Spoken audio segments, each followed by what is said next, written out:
Hey everyone, this is Harriman from Team Demon Kitty here. I'm gonna be streaming some more Pesterquest.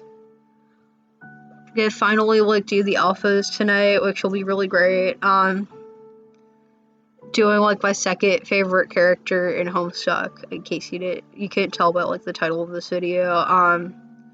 Say second favorite, first favorite would be Dave Sprite, but unfortunately Name Kohai isn't playable anymore, so yeah, but yeah, let's get to it, because we're gonna start with Jane. Jane is also a really great character. I really like Jane. Well, okay, I don't like Candy Timeline Jane, but I like every other Jane. So as long as it's not Candy Timeline Jane.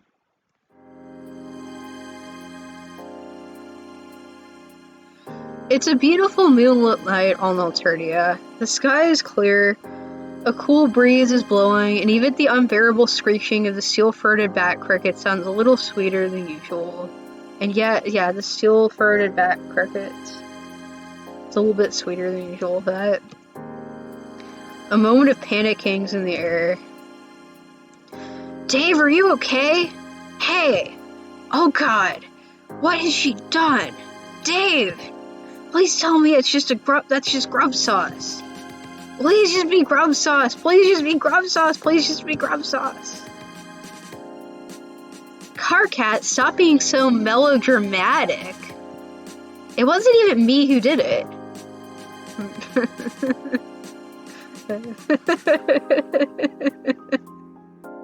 This whole interaction. Okay, fine. It was my fault, I admit it. But I'm sure he'll be fine. Yeah, Carcat. It's no biggie. I mean, this is obviously the shittiest situation I could possibly be in right now. And my lawyers will be in touch. Don't even think that they won't. But also, it is literally fucking grub sauce, so chill for 2 seconds, okay? Oh, thank God! I know the idea of having me to swap out of my soul ketchup encrusted pants is getting you all hot and bothered under the sweater, but damn. This is a picnic, dude. They're children present. Are there really, though? I guess, they're 13, so they kind of are. And just like that, everything's alright. You have single-handedly revolutionized the art of picnicking on Alternia. You've got a huge checkered blanket, a car-sized wicker hamper, and a holy quantity of foods in Tupperware containers, a lively crowd of your best and most recently acquired friends. Everything one could possibly need. Shit's quiet as all fuck out here. Yeah, it is. So how many tentacles would you say she has, roughly?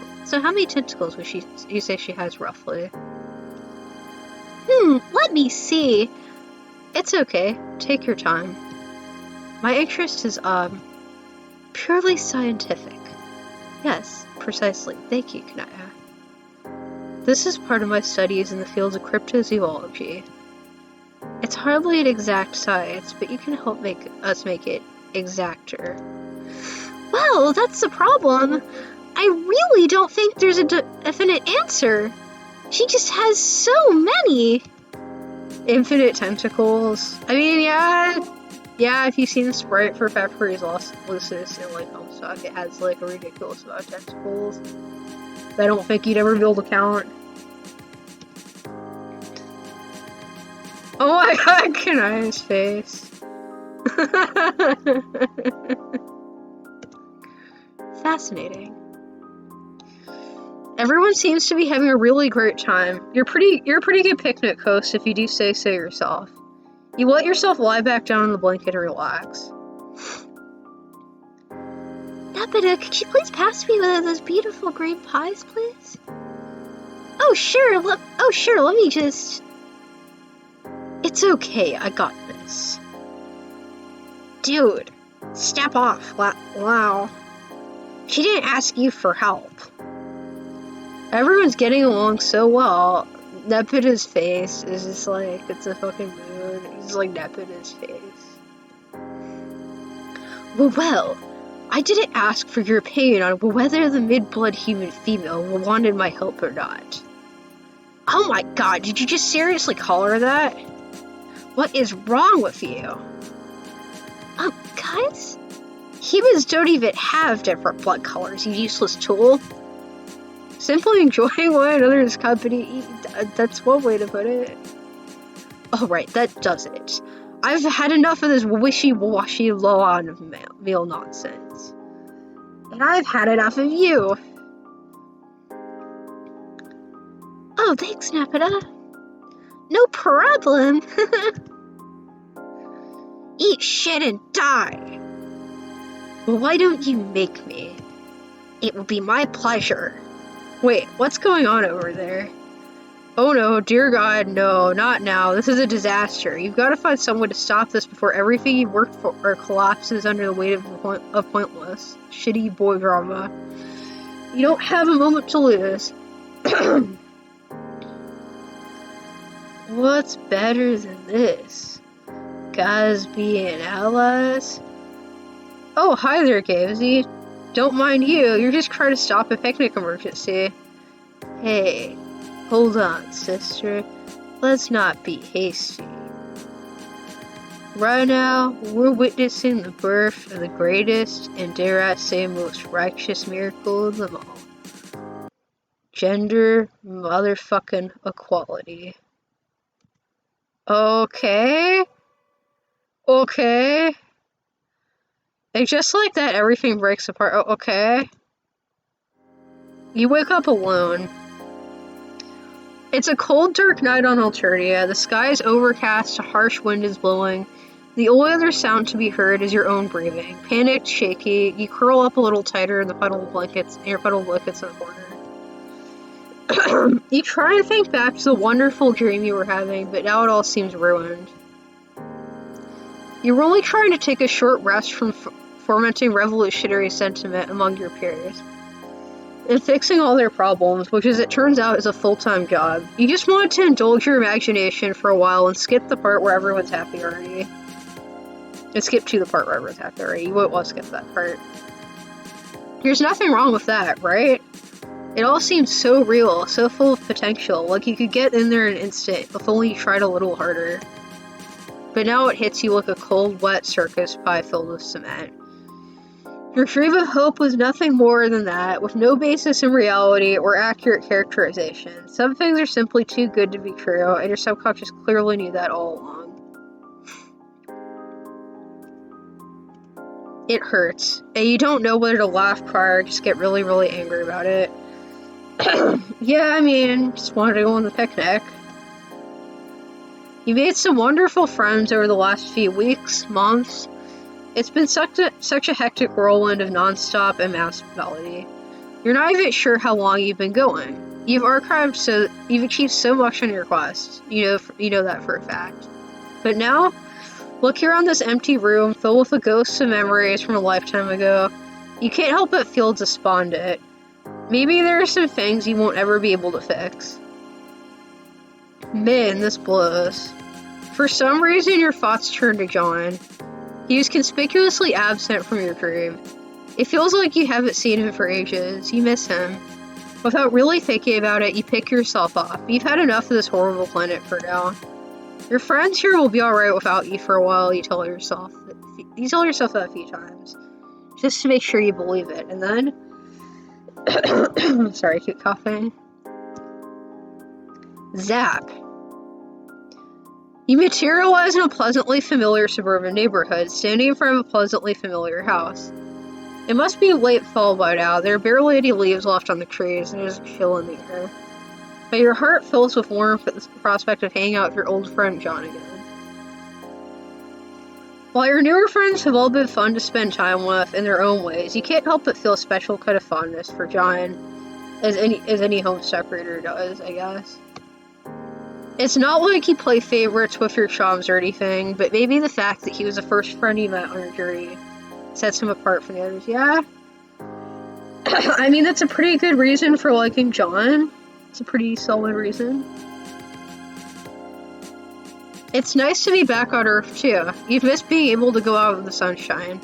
Your eyes wander a little, taking in the trees, the grass, the houses, before settling on the mailbox in the yard. A worrying thought occurs to you. Maybe in getting so caught up with meeting so many new people, John has forgotten all about you.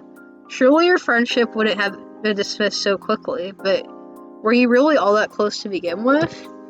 He still felt bad about having thrown his birthday present in the sewer all that time ago. That was just such a shitty thing to do, in more ways than one. You were a really bad friend to John before you were even friends with John. You're suddenly overcome with the urge to make it up to him instead of making a new friend today. Why not try being a better friend to one you already have? Taking a peek in the mailbox, there seems to be something inside. I'm gonna reconsider, because, like, I think I know what that is, and I don't think it's a good idea. Maybe if you make absolutely sure to give it to him this time, it'll start to make up for your earlier mistake. No. On second thought, that's a terrible idea. Like, holy shit, that's bad. You take a moment to slap yourself around the face for a few minutes, just to rub it in. How could you be so stupid? The kind of depravity that leads one to desecrate the sanctity of a friend's mailbox is what got you into this mess in the first place. Oh, looks like the mailman forgot to put up the floppy wingy doodad, the bright red arm decal on the side of the mailbox. You are quite certain that this thing is supposed to be up. When this thing is up, it'll be retrieved. Hold on 1 second, I'm just gonna really quickly get something to drink. Take my meds, because I'm having some breathing difficulties, but hold on. I will be right back.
Alright, I am back with Pesterquest. So let's keep going. Sorry about that short interruption. Oh, huh. Well, okay, I already read that. Even an idiot could tell you that much, and you were first-rate idiot. I don't know about that. Like, I don't know if you're that dumb. You carefully raise the little red flag. Immediately out of the corner of your eye, you spy movement in an upstairs window. It must be John. Scooping out the mail again. Quick as a flash, you zap yourself out of sight and behind a nearby bush. A white cat is hanging out back there. Okay, it's a white cat. It hisses at you, and you let a wave of crackling retcon energy dance across your palms, and the kitty vanishes. It literally just straight up disappears. That's okay, fine, whatever. It is a truth universally acknowledged that cats can do whatever the hell they want. Yes, that is very true. Cats can do whatever the hell they want, when they want. Except for taking this hiding spot that is what you've now commandeered in the name of friendship. In all caps. Oh ho. Oh ho. This is much better plan to surprise John. You can't believe you didn't think of it before. You know he loves pranks, and what better prank than to be ambushed by a dear friend? You hope you're still his dear friend. Oh god, you're getting nervous again. You hear the front door open. Shoot, here he comes. Wait, this isn't John? Oh goodness, no. It appears to be some kind of famous detective type individual, or at least someone in a famous detective disguise. That is a very good disguise. I can't recognize it as all, 10 out of 10 disguise. But what's more, you get the strange impression that the person underneath the disguise isn't John either. Whoever it is, you make a beeline for the mailbox. Oh shit. Maybe you're watching another mailbox robbery in action. That would explain the need for a disguise, you guess. They reach out their hand. All of a sudden, several things race through your mind, unbidden. The smell of burning, a flash of light, pain. Without thinking, you spring into action. Oof. You grab the interloper and zap inside the house. You both materialize in midair and collapse in a heap on the floor. Outside, you hear the telltale sound of an exploding mailbox, because for some reason, you know what those sound like. Yeah, how can you miss the telltale sound of an exploding mailbox? Whew, that was a close one. Oh, lordy, that smarts. What on earth just happened? Your companion sits up in a bit of a daze. It looks like the disguise got knocked off in all the kerfuffle. Your hunch was right on the money. This is definitely not John Egbert. She does look oddly familiar, though. You take a look out the window, down into the yard below. Yep, it's just like your ears told you. Where there once was a mailbox is now a smoldering wooden stump, surrounded by debris. It's a sight to bring a tear to any mailman's eye, fake or otherwise. You turn back around and find a stranger standing over you, looking thoroughly disgruntled. She's pointing a large red spoon directly at your chest. It doesn't really come off as all that frightening. You have to be honest. Although she could probably do you at least some form of injury with it. The injury likely wouldn't be all that serious, but you try to take it seriously anyway. Just to be polite. Now hold on just one moment, Buster. Who are you? What are you doing in my bedroom? And what in the blue blazes is going on? Come on, spit it out. Oh no, you hate being put on the spot. And the first question was such a tough one, too. Who are you? It's something you don't even have a definite answer to. Even after all this time. Gosh, she does seem awfully confident with that spoon, yeah. The spoon of intimidation. You begin to entertain the thought that this girl might simply decide to beat you to death with it. Yes, beating someone to death with a spoon. That is a way to go. You're finding it hard to think amid all the confusion. Did she say that this is her bedroom? You were dead certain that this is John's house. This is John's house. It even has a tire swing and everything.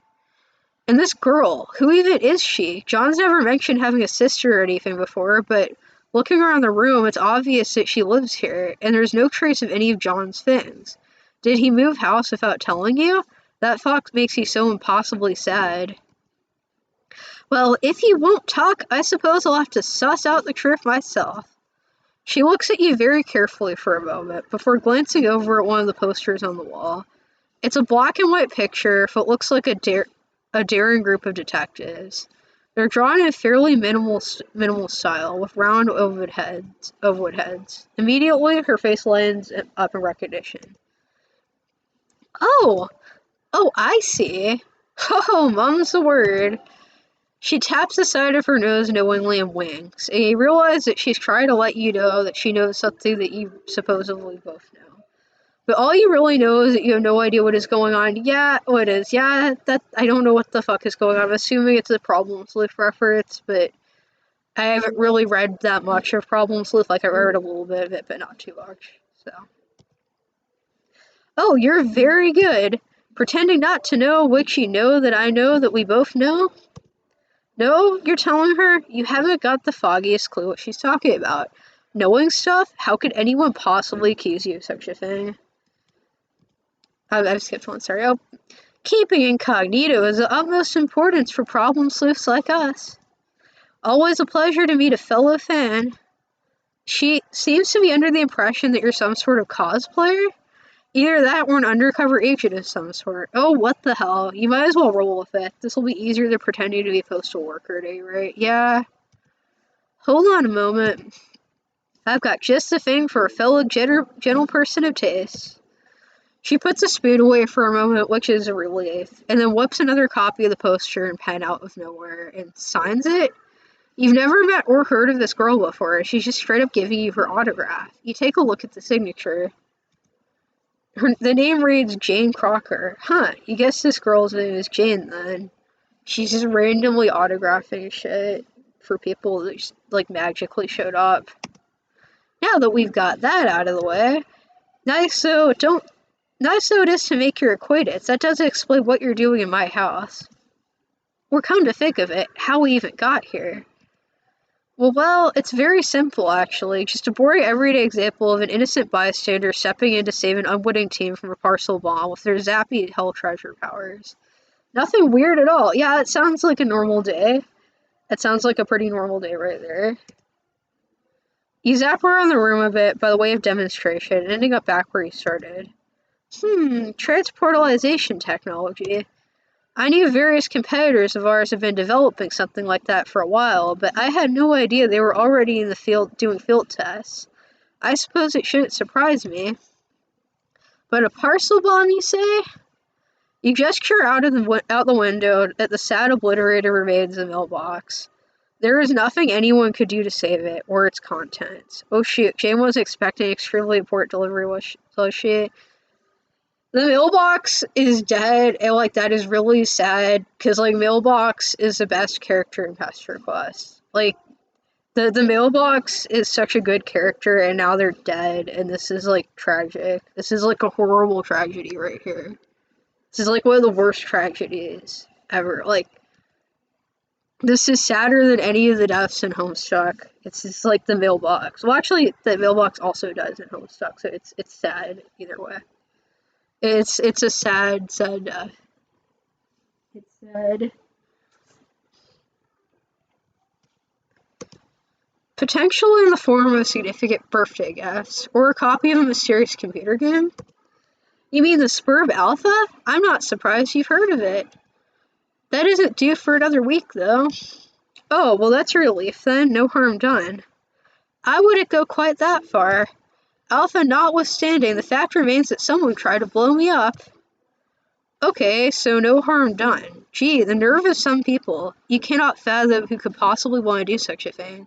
Especially to someone as harmless and personable as Jane here. Oops, come on. One doesn't like to state the obvious, but I guess, like, well, like, if it's candy timeline Jane, then probably a lot of people would want to send her bombs, but this is, like, normal Jane, so. If I had to guess, it's probably related to my being in line to inherit one of the largest corporations on the planet. Crocker Corp has its enemies, there's no question about that. Oh, of course, that's why her shirt name was so familiar. Jane is the new face of the Betty Crocker Company.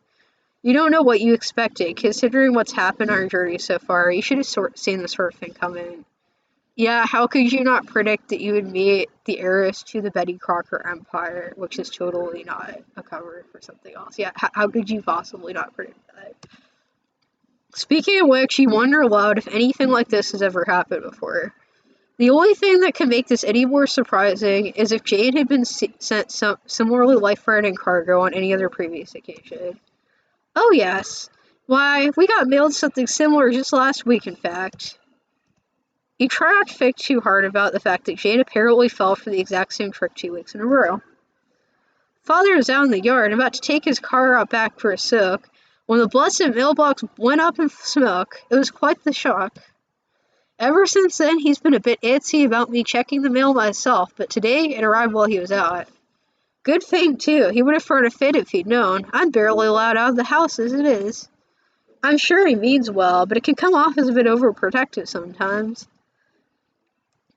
It's plumb ridiculous. A grown lass full of vim and vigor can take perfectly good care of herself. Yeah, that, like, face, that's, like, the face of determination right there. You don't want to pass hasty judgment on someone's familial situation, but it sounds like Jane's father is just trying to keep her safe. It can't be easy constantly deflecting death threats away from someone determined to walk right into them. Where's her sense of self-preservation? I suppose it might seem strange to the uninitiated, but you sort of learn to accept it after a while. I've been dodging death ever since I can remember. People seem really determined to do me in. I simply can't explain it. Jesus, wow, that must be pretty rough going. God, that sounds awful, actually. Being the imminent ruler of an empire must come with a fair number of people who want you gone. Thinking back to your encounter with Feffery, you suppose that you were recently part of such an attempt yourself, in a manner of speaking. You decline to mention this to Jade, and being reminded of your time on Alternia causes you to lapse into an uncomfortable silence. Jane looks around a little awkwardly before breaking it. So, not that I'm ungrateful for the fact that you appear to rescue me from certain peril, but... Oh, right, of course. You're recruiting on a complete stranger's home. You'd almost forgotten that this is the first time you and Jane ever met. Your heart sinks as you consider that between the vastness of the universe, the determination of those attempting to murder her, this might be the last time you ever meet as well. Sorry, I keep coughing. Jane offers to show you out. On the way downstairs, you politely ask her how long it's been since her family moved here. Does she know if anyone called John used to live here in this house? She gives you a strange look, but,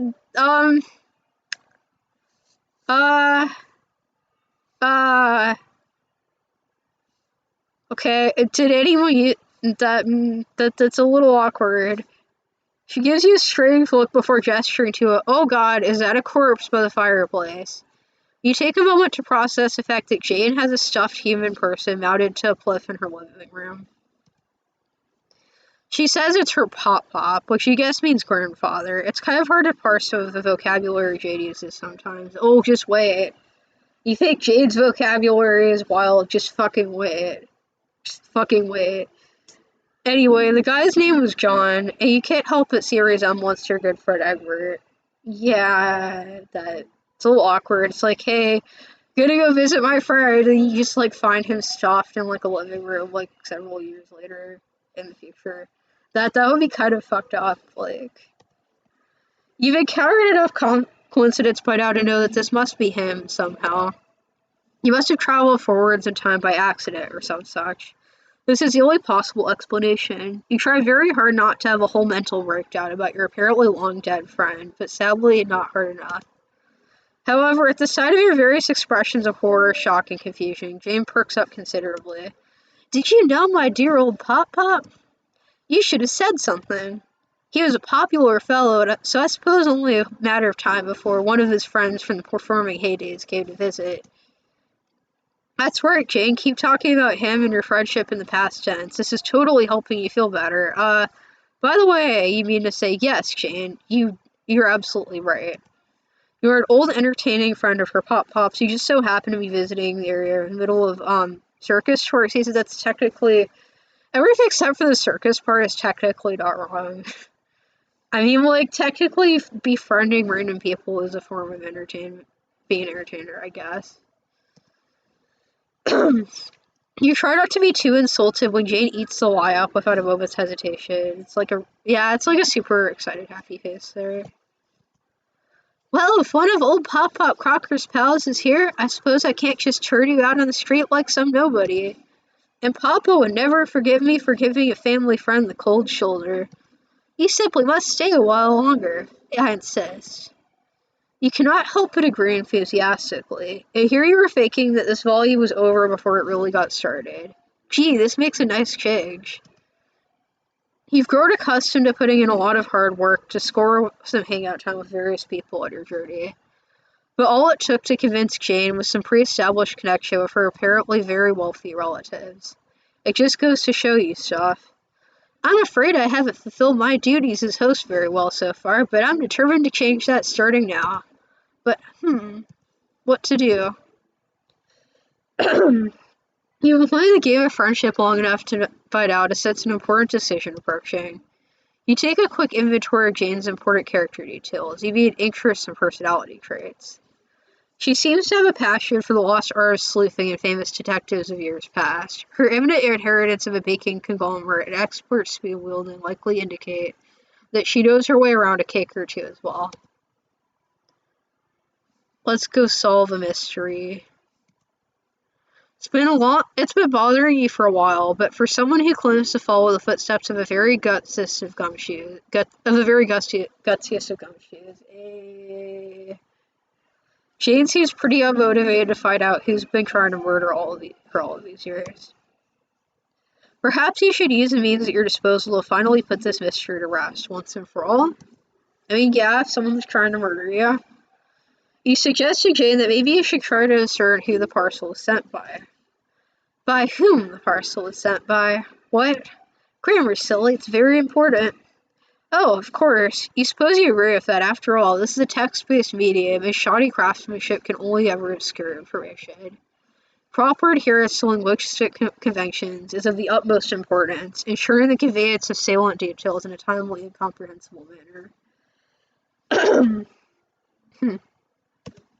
But damn it, Jane, now isn't the time. You've got a case to solve. Yes, alright, but what exactly are you proposing that we do? There's very little evidence that we could feasibly collect. The two of you look forlongingly out the window again, to where the mailbox should be. Jane is right. That avenue of investigation went up in smoke a few minutes ago. The investigation has barely gotten started, and the trail has already gone cold in a blazing ball of fire. I don't suggest asking at the mail office or similar, but I don't suppose they know anything detailed about the package's origins. It's not like regular mail workers have access to that kind of information. Yeah, they don't. So, they have to be magical mail workers to know that kind of thing. Like, they have to be magical. To make matters worse, the mail is only what a few public services Crocker Corp doesn't partially own. So, I wouldn't be able to pull any strings. That's a little dark. It's just a little bit dark. Right there. It's like a little dark. I don't suppose there was anyone watching at the time the bomb was placed either. You have to admit, the possibility seems somewhat remote, but that gives you an idea. If there aren't any witnesses to hand, why not make some yourselves? What, bribe someone to falsify testimony or similar? That's certainly a novel way of going about it. Jade seems to be giving it a lot more thought than you would have expected, but in any case, that wasn't at all what you meant. You explained to Jane that far from merely being able to transportalize between any two physical locations, you also possess the ability to time travel to any point in the past or future. Not to be rude, considering you did just save my life and everything, but that does sound more than a little far-fetched.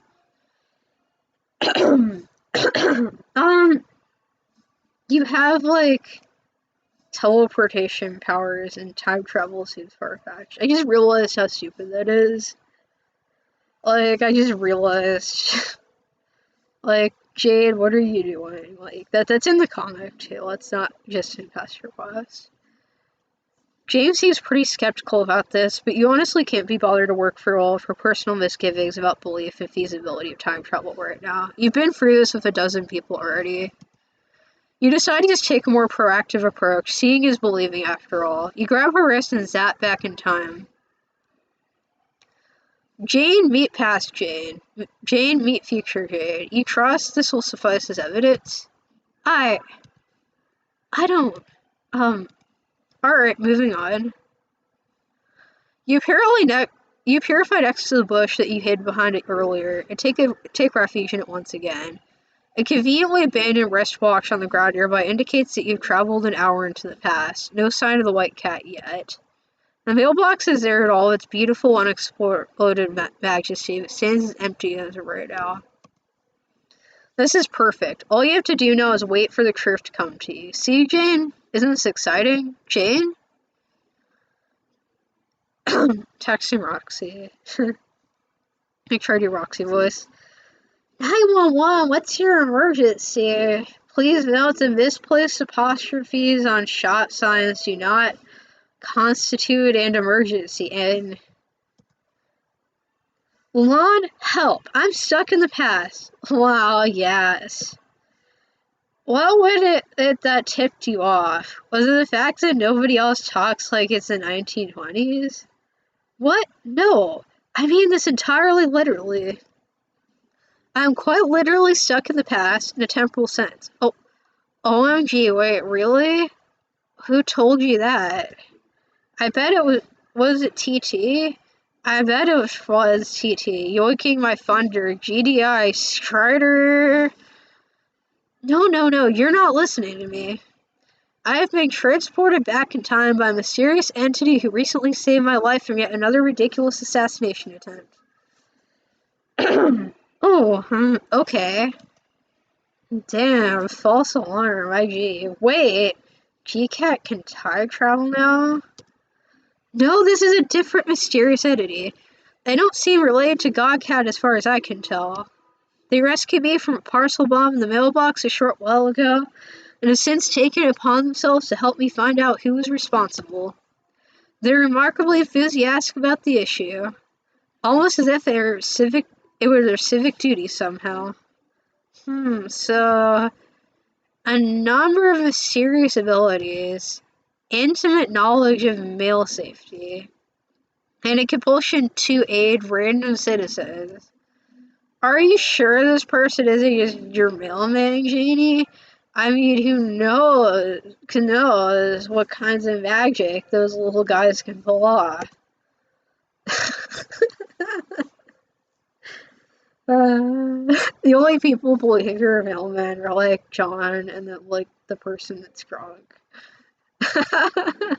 You have to be drunk to believe that your character is a mailman. Like, people have to be drunk to believe that your character is a mailman. They have to be drunk.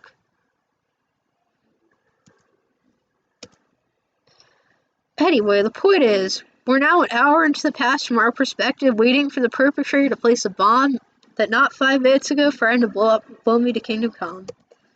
It's all a bit much to take in. Well, shucks, Buster. Shucks, Buster, indeed. While Jada is busying herself with something on her phone, you've been keeping a lookout for anything suspicious. So far, nothing has happened, but now, just out of sight, you hear telltale sound of a vehicle approaching.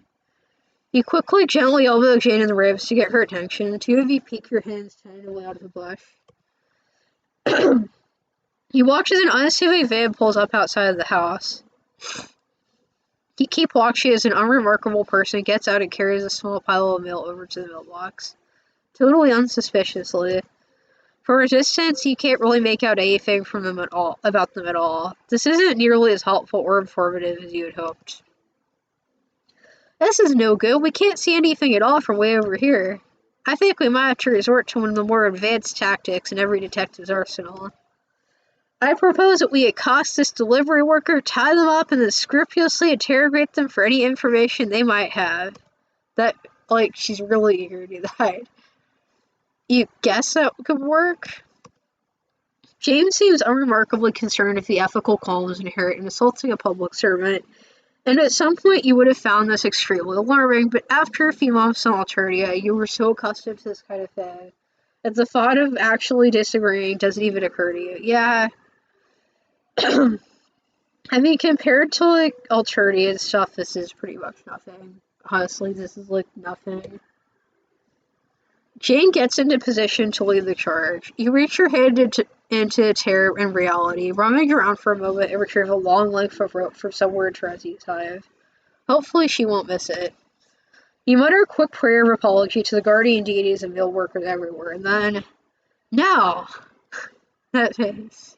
Like, she's so eager to do this.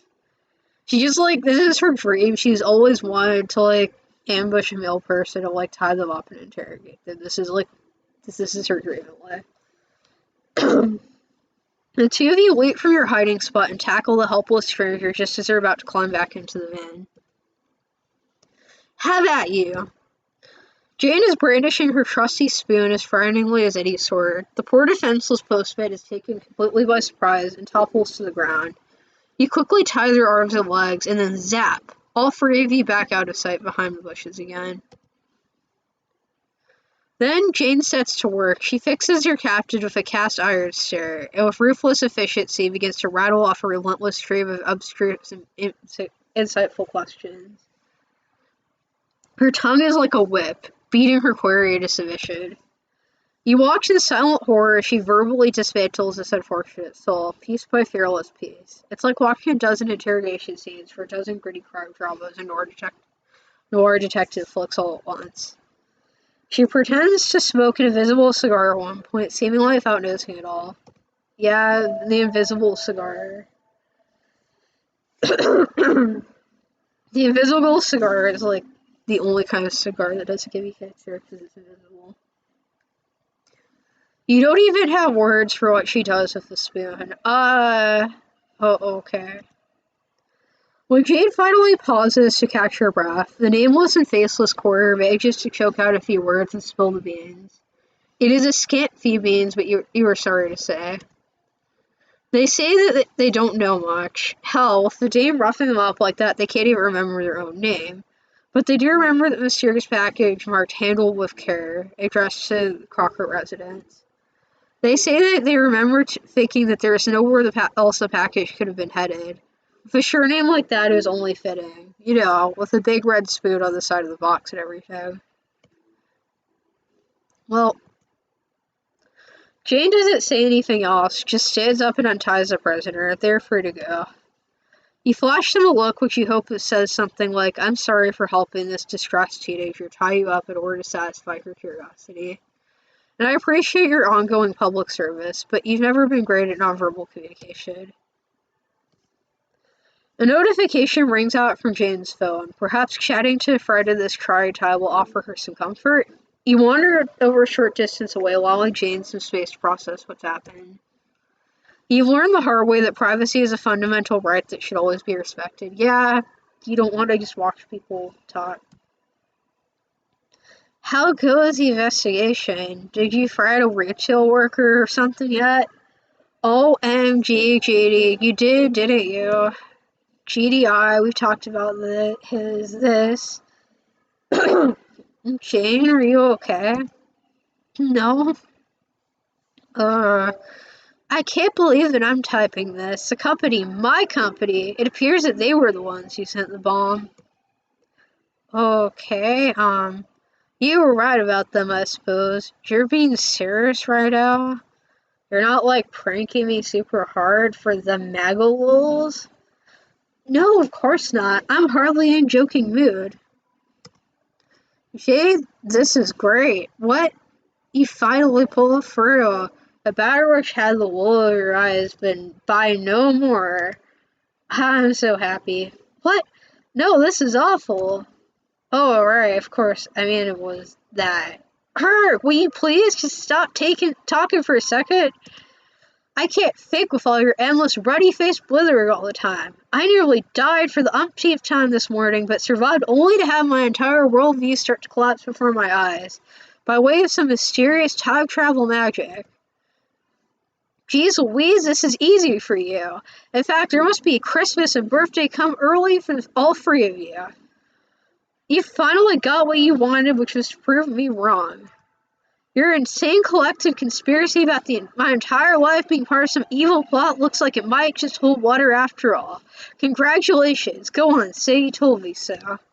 Here, I'll even type it out for you to copy and paste so you don't have to worry about it anymore. But fucking face spelling errors? I told you so. No? I'm not really sure what to say. You're kind of scaring me. I'm sorry, this is scaring me too. Jade sighs. You guess the conversation must be taking a turn for the heavy, but you can't say for sure. You're feeling good about your decision not to pry into this private discussion. It would truly be some kind of fucked up to intrude at such a vulnerable moment when people are rarely seen at their best. It feels as though I'm in the middle of an ocean. Scratch that, it feels like my whole world is in the ocean. Something so immense, so dark, so vast, so deep that I can't even begin to imagine what might be beneath the surface. Everything that I've ever known, everything that I've ever been, is sinking down into it and vanishing with nary a trace. My only solace is to jump of my own volition before I'm pulled under by force. And what? Is someone going to catch me and help me stay afloat? The only float my best friend in the whole world has any familiarity with is flipping cocktails. OMG, Jane, I know you're like being some kind of exasperated, being kind of mean and exasperated right now, but it means a lot to hear that I'm your best friend. ILY heart. Grrr. Roll low, please. I'm only trying to express the depths of my existential confusion over here. The ocean, Lalon, the abysmal infinite ocean. Can you even imagine what that's like? On second thought, never mind. This whole analogy is contrived and nonsensical, could possibly have any emotional relevance to anyone. I wouldn't be sure about that. Another sigh. God, I'm sorry. I'm not handling this well at all. I mean, to be TBH, no. But I'm your IDK. What precise range of emotional responses would even realistically qualify as caught handling this whale? Fish pun for topic appropriateness. Oh. Like, IG, I had this, like, whole plan for you. I did get you to accept the truth. And it would have worked, because let's be real, I'm a fucking genius as it is. Fucking. But also, I'm pretty sure that it would have involved blowing up a whole Voxor shed, or at least mega escapades. How about shenanigans? Oh, you know it. Shenanigans guns out of the ass. The point is, I knew it would be hard. Maybe hazardous for relationship or physical health, but I knew that you were worth it, and also for what's it's worth. I don't give an effing fuck about dunking on your ass. None of us do. With third and final huff, Jane slumps down on the ground, visibly deflated. All the tempest and fury is gone out of her. Now she's just sitting and gazing glumly at the wall, the bubblegum pink on her screen. She seems utterly miserable. You want to comfort her, to offer solace and friendly counsel in this trying time.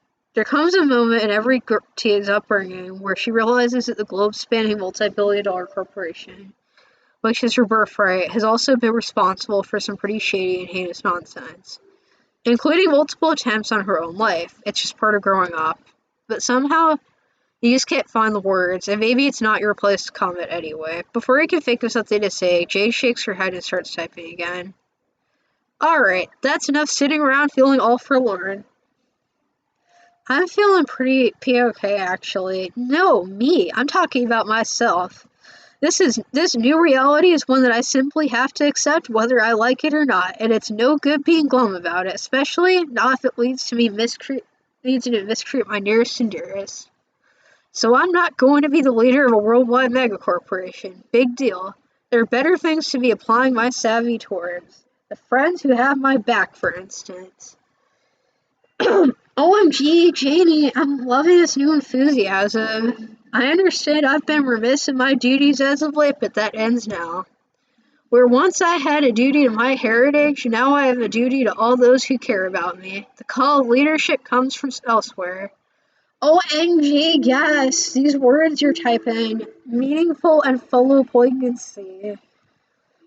Jane strikes a pose that looks at once determined, bold, fearless, and resolute.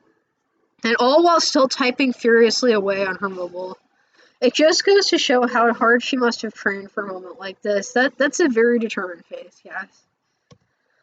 And so, for my first act as a responsible friend with eyes unclouded by the sugary haze of a manipulative baking empire, I say that it ends here. The game in which we've been pawns for years stops today. Yes, hell yeah, yes. I think I'd rather gone off the idea of games altogether, haven't you? Specifically, the game. Hell fucking yeah. Wait, what? The Alpha. I've decided that I'm not going to participate.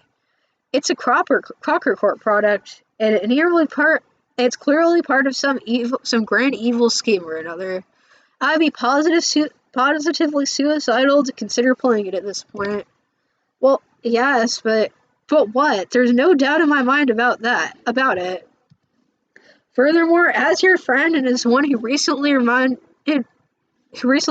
of her duty of care in this regard, I feel like I should strongly advise against any of us playing it, or anyone at all for that matter. Now that I think about it, it's our sole responsibility to ensure that nobody ever gets their hand on this game. Just imagine the havoc it would wreak. That face, like, that's like a great face. Just like imagining, like, dismantling a fucking corporation. We've got 1 week before the alpha is due to release. I'm certain we can think up some nefarious schemes to disrupt it in the meantime if we work together as a team. I trust I'll be able to count on your hacker skills, Sick, in this endeavor.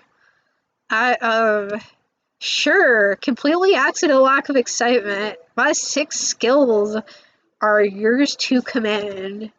I knew it. You're the best BFFC one could hope for. Jane clears her throat, pockets her phone, and seems to have reached some kind of conclusion. That check looked from the outside like it was one huge emotional journey from start to finish. You're glad that Jane seems to be feeling better for having had it. Whatever they ended up talking about. Sometimes all you need is a friend to vent things toward in a healthy and productive manner. I suppose I should thank you again. Without your help, I never would have learned the truth. I may never have learned the truth. It's quite possible I would have lived out the rest of my plentiful short life without another opportunity to see things for what they really were. I don't know how I shall ever repay you. Since nothing today has changed, the fact that Jade is ludicrously wealthy, you can think of a great number of ways that she could feasibly repay. Yeah, like, of money. No. But that might just be pushing a little too far all at once. Yeah, don't like beg her for money, even though she's rich. So instead, you effortlessly spin some yarn about this being what friends are for, and so on. It's a speech you've given many, many times before. Oh my god, the fucking, like, fire eyes. That's like, that should be like a reaction image. I've depended on you for a great deal, but now I think it's time to forge my own path and under my own steam. I'll show the world that Jane Crocker can accomplish what Jane Crocker can accomplish with naught but her 2 bare heads. Now, if you'll excuse me, I have an existential crisis to avert. Yay. Yay. That's a good ending. Alright. I'm going to need to take a break before I do Jake's group because it's going to be kind of intense. So, I'm going to get myself some water and I will be right back in a few minutes.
Alright, we are back, and I'm finally going to get to Jake's fruit.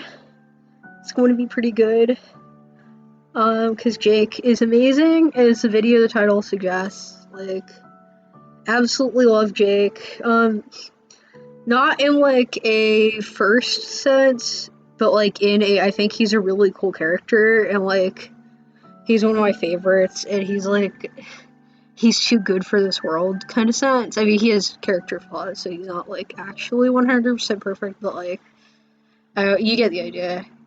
But, like, yeah, so, like, he does have character flaws. I'm not, like, saying he doesn't, but I still really like him. So, let's get started with Jake's Road. This is gonna be pretty good. Like, there's only one character in this I'm probably going to visibly first over.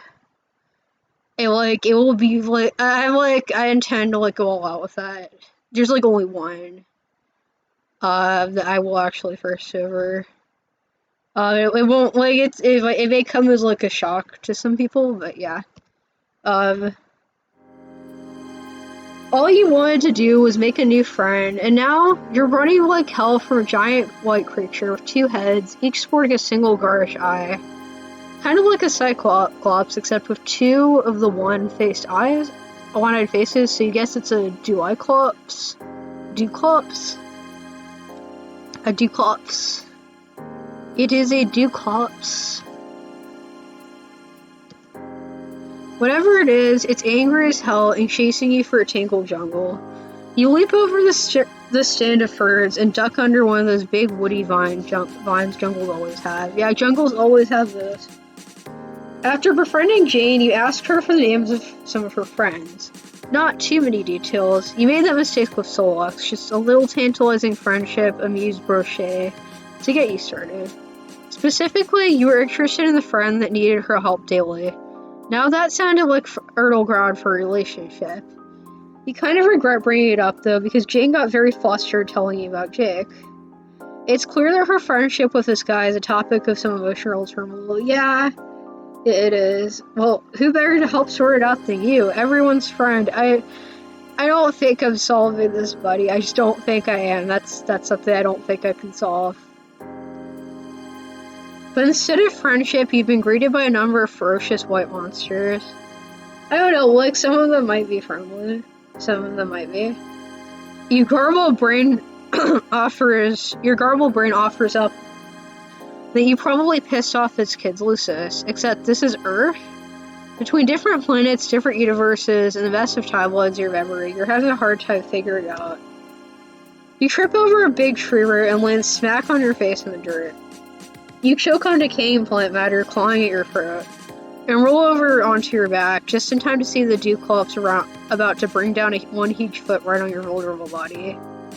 Are you allowed to start over if you haven't even made a branching choice yet? You cover your eyes. Nothing happens. But nothing happened. After a moment of Olympic-level breathing, breath catching, you venture a peek. The Duclops is in pieces on the ground. 2 pieces. You hope the thematic resonance offered it some sort of comfort during its brutal end. During such a brutal end. Yeah. Rest in peace, my guy. You're just trying to take a walk. Like, effing chat, everybody. Like, though, like, seriously, like, if you're watching, it's like effing chat. Because, yeah. You scramble to your feet. Your future new friend Jake must have intervened to save you. You look around for him, but there's another whoosh noise, and a glint of metal, and something inhuman appears in front of the Duclops' body. Yay, it's a robot. It's a robot, kind of a cartoony one, with shiny metal joints and a big red anime sunglasses. It even has a perfectly gel metallic hairstyle. Yep. Dirt can't build a robot without that. Robot is also just a really, like, underrated character, in my opinion. Like, he had one of the, like, legitimately, like, saddest arcs in Homestuck. Like, he's honestly, like, a super underrated character. I'm not being sarcastic right now, he legitimately is. Like, if you don't remember that part, please go back and read it. It was, like, it's pretty, like, it's sad, but, like, it's really good. if that makes sense. Honestly, it looks pretty goofy, but it's also holding a katana and staring right at you. You think you saw something similar broken all over the floor of Equius's room. It must be a battle robot, and you don't have the strength of your punctuous friend. Yeah, there's literally a song on the album called Battle Protocol, so it's a battle robot. Do not challenge bot. You default to your old standby, cowering. You shrink back, hands raised in the universal symbol for whoa, no, shit, no horse pun intended. For some reason, the thought of Equius and the presence of this robot are making your brain go right to horses. Suddenly, a shot rings out behind you. It sounds so stupid that you almost don't believe it, but it's true. Who is shooting a gun at a robot?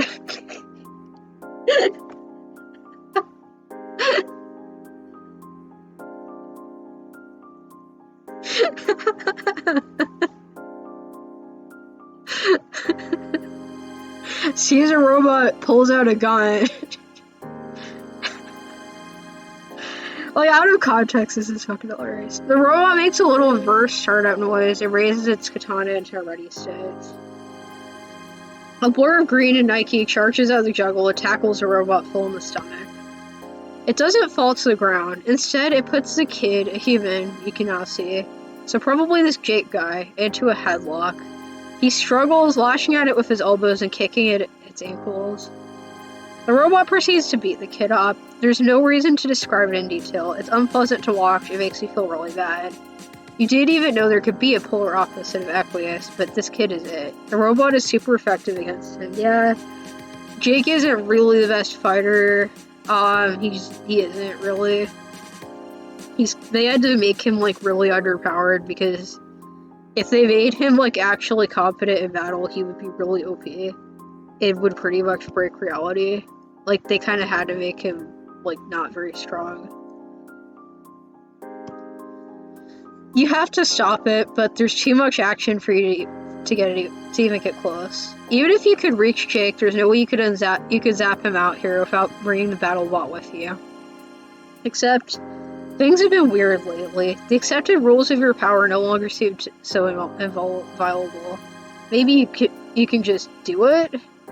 You close your eyes and think really hard about bringing Jake with you. Yay, we escaped. Looking at, like, the posters in the room. Got, like, Ghost Rider. Jake's, like, movie taste is, like, it's not necessarily bad, it's just, like, everything. He just likes everything, basically. Like, including good movies and really terrible movies. This is like movie posters and guns. When you open your eyes, a young man stands in his bedroom. Wait, is it Jake's birthday? No. What? You shake your head and consider it in concentration. Anyway, you manage to bring only Jake into the house. He stands there clutching his side and panting, recovering from the robo beatdown. The guy's bedroom is so covered in movie posters, it's hard to even see the shape of the walls. The floor is littered with weaponry. A lot of the kids you've met live like this, basically lounging around in piles of dictionaries and pertaining to their character-defining interests. Anyway, it's clear to anyone who sees this room that he absolutely fucking loves movies and guns. You don't need to waste any time on exposition there. Okay, just a warning, I'm going to try to do a Jake voice, and it's going to be really bad. Like, I've tried to practice it, but it's probably going to be really bad. Because Jake is, like, I don't know, I have, like, a billion different, like, things in my mind for, like, what I could possibly do. Like, the voice that I, like, headcanon him to have isn't something I could ever, like, reasonably achieve. So I kind of had to do something. It's not gonna be good, but I'm gonna try it. Jesus Christ, you all right over there, my chronologically challenged chappie? You're fine. Jake is the one who seems hurt. That robot really did a number on him. I'll say, confounded thing practically never doesn't do a number on me. It does so many numbers, it's one short of a standing ovation down on Broadway Ave. I'm just glad I could be there to help. You know, life is always just a smidgen easier if bros helping A bro's helping hand firmly placed on your behind.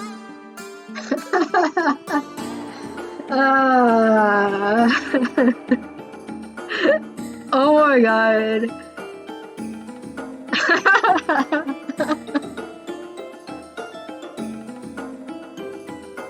Oh my god. Jake.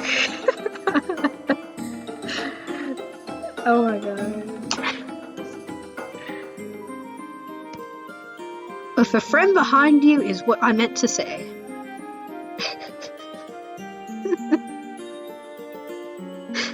Oh my god. Oh, sure. Jake doesn't really seem fazed by any of this. Not the alien monsters on his island, not your presence, and not the ungainly defeat in the hands of the anime robot. The anime robot. Not even by you teleporting him around. Well, sure, my good buddy Jane told me you might drop by.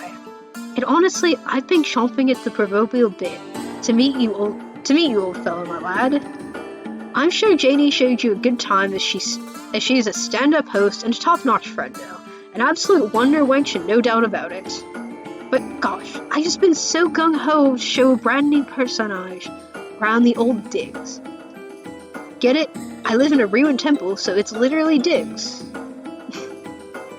Oh my god, that smile. Nudges you with a meaningful elbow and gives you a heartily raising of the brows. That joke. Did he just say that out loud? He did. Oh, I didn't read that. Well, here you are, ready to be shown around the ruined temple. Where to first? Oh, let's not actually go there. You know, I'm no stranger to danger, but there's nothing like a man's familiar four walls to give him a feeling of peace and quietude. Yeah, and then... I mean, they just get the shit being out of him or what. We better hide out for a bit, just a tactical patrol, whilst my robo-buddy and the usual monster menagerie are out and about. Right, the monsters. You can't help but notice that this is the same island where Jade lived, but instead of one big white creature custodian like Beck, Jake has lots. Trying to be culturally sensitive, you tell him it must have been nice to have such a big family. Jake looks perplexed. It's like, what the fuck are you talking about? I reckon it must be nice. I can't say I've ever had one though. If family's what you're looking for, you could have picked the worst place to mount your search. There's about as much familiar spirit in my locale as cows on a cornfield, which is to say, there's simply none to be seen. Oh shit. You misinterpreted things, so Jake really just lives here alone. That must be hard. I'll say, as another of my friends could tell you, there's nothing worse than being a teen stranded alone in the middle of the Pacific Ocean. My grandma used to live here with me, but she died a long time ago. You think of your friend John, or rather his corpse, standing ceremoniously in Jane's living room. Same house, similar kids, same island, mysteriously dead grandma. Yeah, it's pretty obvious. It's not hard to put two and two together and come up with your dead friend Jade. It's a gut punch, even though the inexorable passage of time means that of course you could zap into the future and visit time periods where all your friends are dead. If you wanted. Yep, all your friends are dead, but...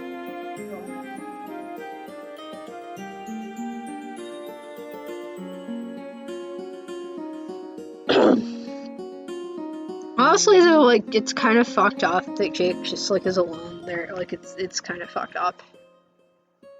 It's not as fucked up as another character, but it's pretty fucked up.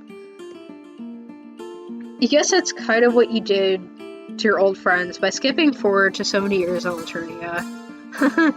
Wow, you're kind of starting to hyperventilate about this. You focus hard on Jake, trying to pull yourself together. Luckily, he doesn't seem to have noticed anything is wrong with you. Jake seems like the kind of person who doesn't have room in his head to talk and notice other people at the same time. Yep, yeah, he doesn't. But I try not to complain. After all, things could be worse. I have all the cans a boy could ever want to cocoalize. I get to romp in the pumpkin patch to my heart's sore. That's like, that's like, in the epilogue, it's like the name of the talk show like he and Dirk have is like called Rumble in the Pumpkin Patch. And it's like really.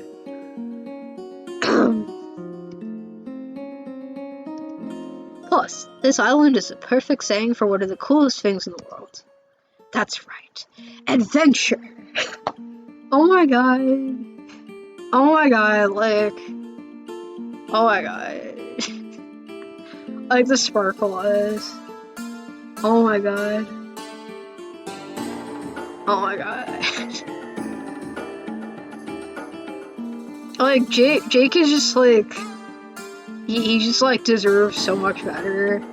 Like, he just fucking does.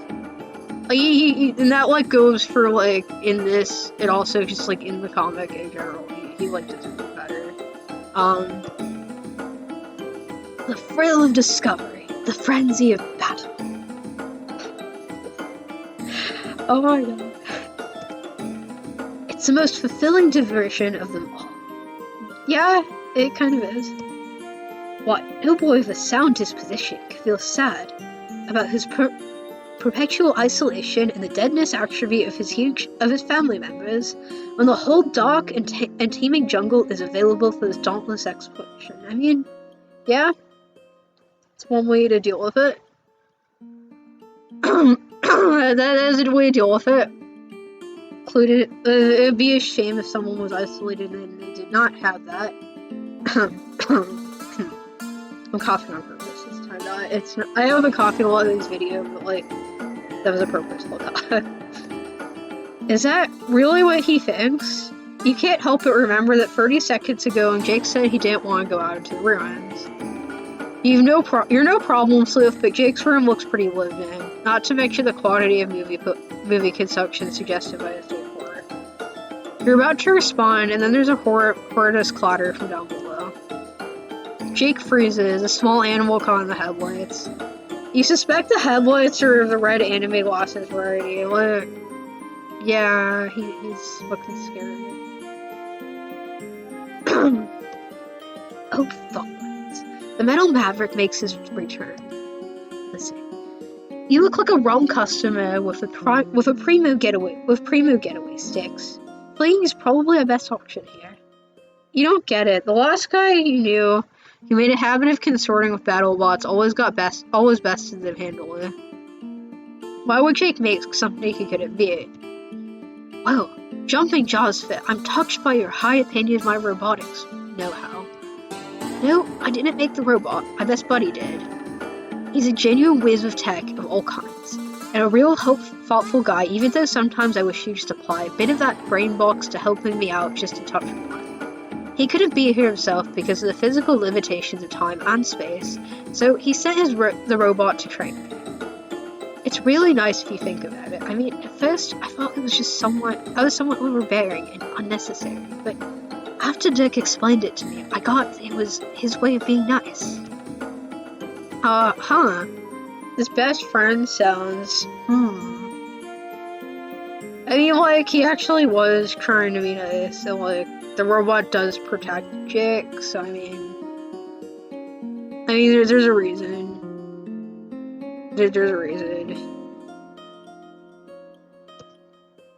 I also, like, he had the option of setting it down lower, into, like, a less, like, devastating mode, but he decided not to. Not everyone is as lucky as me to have the three stalwart companions to brighten their day, and they live alone on a desert island.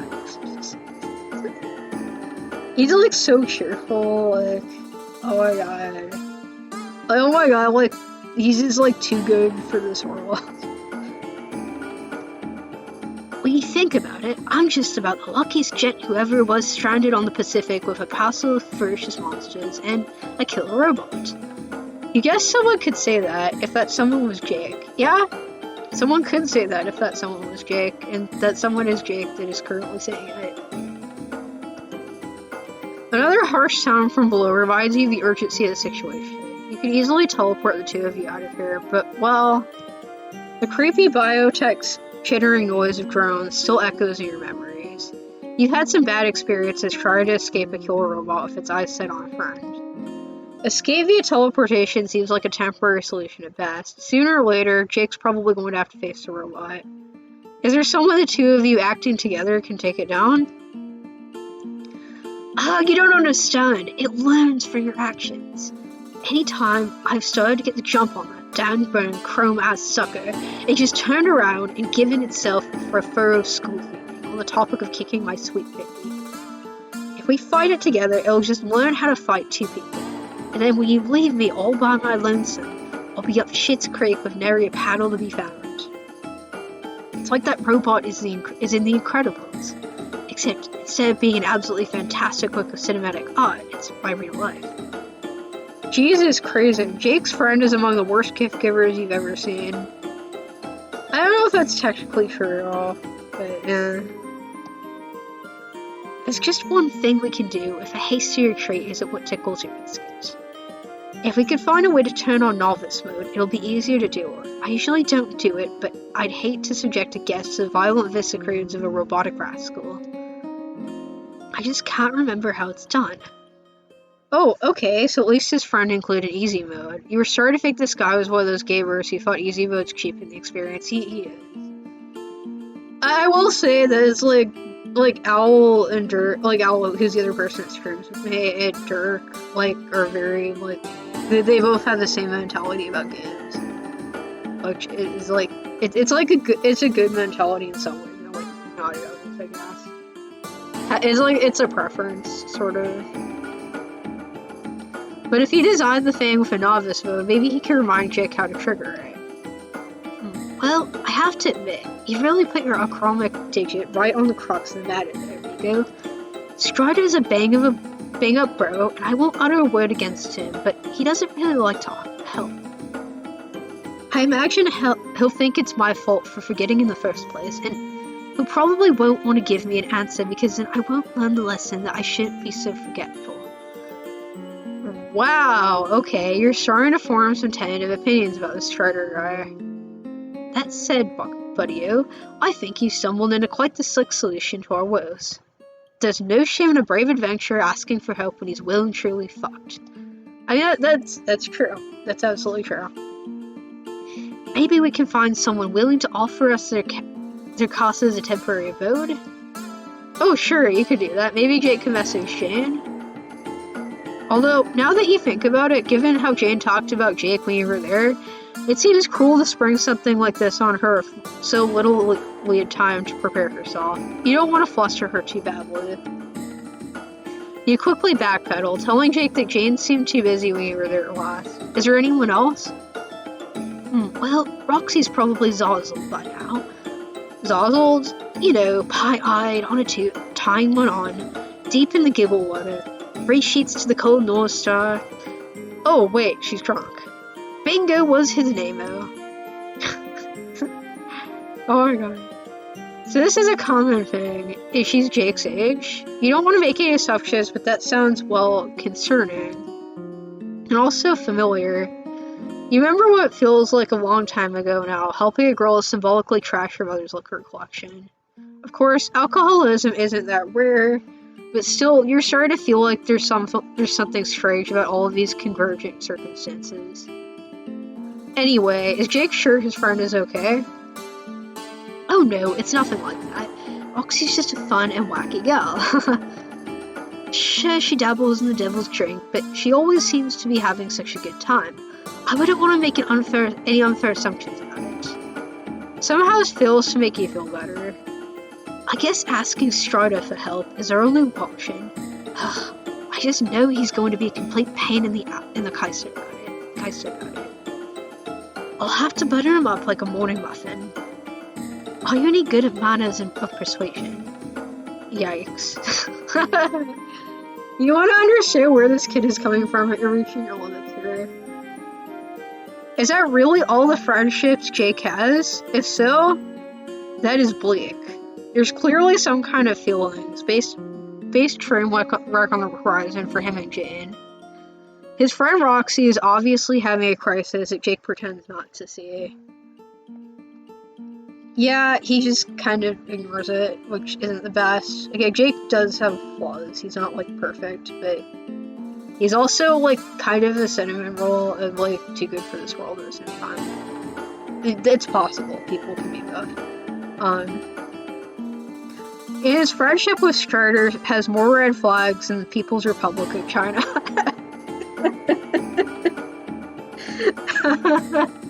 Good thing I'm not streaming Overwatch, because, like, good thing I don't play Overwatch anymore, because, like, if I said a joke like that, it would fucking, like, I'd get, like, my account delayed or something. I don't know.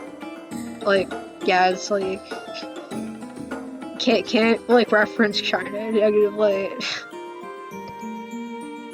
That was a stupid joke. I probably shouldn't have made that joke, but I've still made that joke anyway. Is this what Jake is willing to put up with, just for companionship? He just pretends he doesn't see the huge issues in his friendships to keep the peace. Yeah, pretty much, that's what he does. That's exactly what he does. Is this what it looks like when someone is so indiscriminately hungry for affection, they're willing to go along with anything to get it? Like, Jake honestly needs, like, better friends, too. Like, just in the pointed canon where things are right now. Like, he does. He does need better friends. Like, he just does. Oh, hey person. Hey, still thinking of a name. I just saw you jump onto chat. Hey. Hello. Hi, friend. Like, hey. Hope you're enjoying this. Feel free to, like, ask questions and stuff in chat. I'm sorry if I noticed a little bit late. I sometimes don't notice that. But, yeah, so, well, my ear fell off again. It keeps doing that. Sorry. But yeah, like, feel free to do that. Sorry, I got a little distracted there. Yeah. Back to Jake. Back to Jake being awesome. But yeah, thank you for watching Still Thinking of a Name. I think that's your name. But yeah. You've had about enough. You tell Jake you can't stand this anymore. This life that he has, it's not good. Not even close. He lost his family and he's scared to leave his house. His only company in real life is a robot that's programmed to hurt him, and he thinks it was a gift. I mean, it was. It's not just programmed to hurt him, it also protects him. And it's, like, kind of a weird dynamic they have. Like, it's a weird and interesting dynamic, and it's kind of, like, it's sort of its own thing. It really is its own thing. Like, it's not, like, that simple. It's sort of like its own, like, I don't know how to describe it. I'm probably doing a bad job.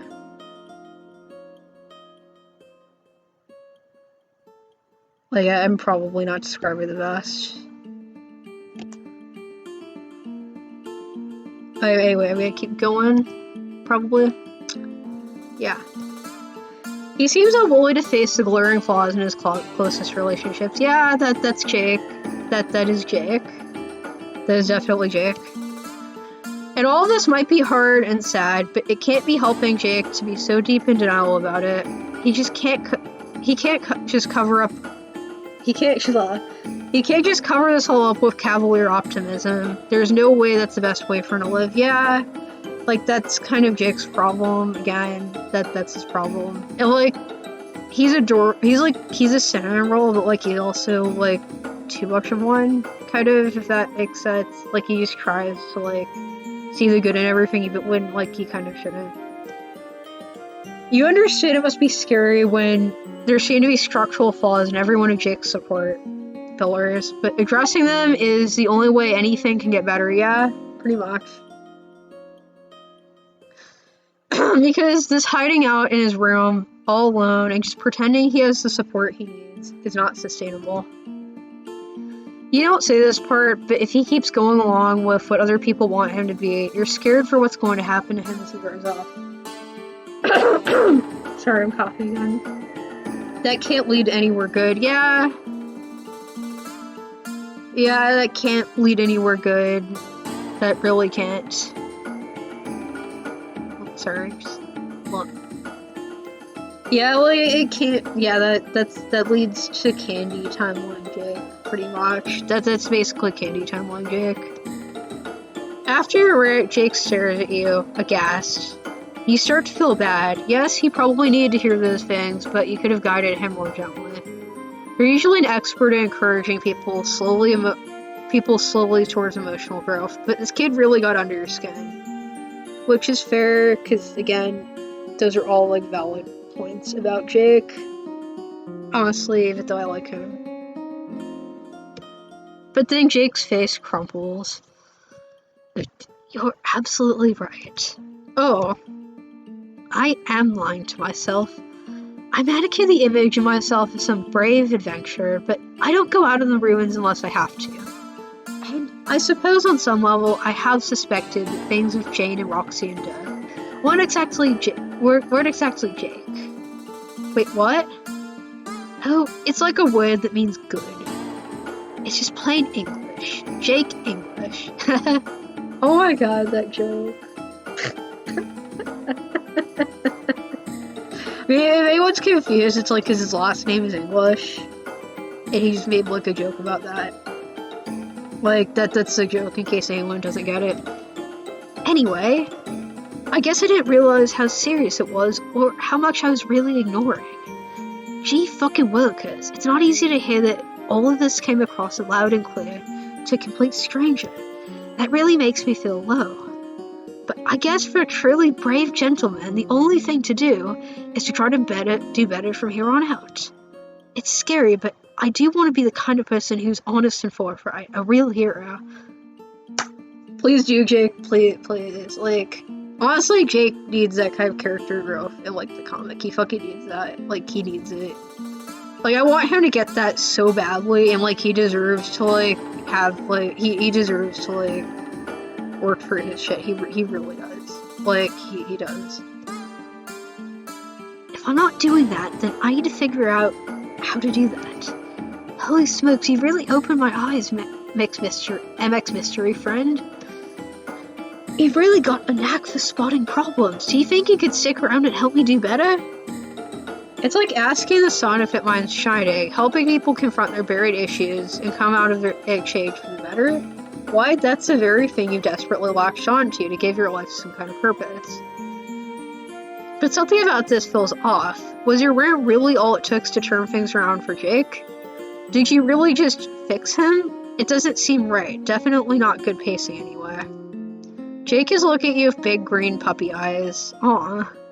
You have to make a choice.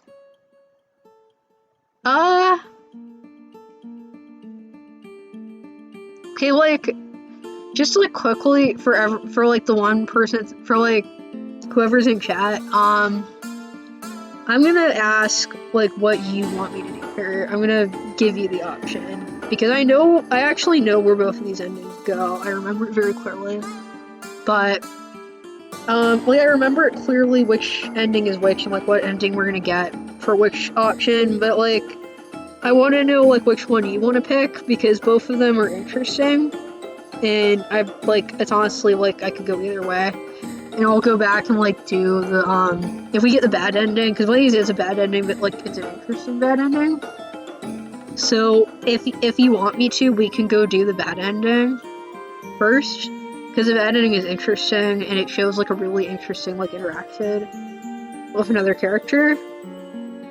But, like, if you don't want me to, then, like, we'll just sort of go on. Like, please type in chat if you, like, what you want with that. I'll give you, like, a few minutes. Or like a minute or something. If like there's no decision, I guess I'll just pick one. So yeah, but like these are both like interesting endings. And I could honestly go either way with it. I'll make it a little longer if we get the bad ending first, but that's a price I'm willing to pay because it's Jake's route and I love Jake and he's a great character, so like yeah.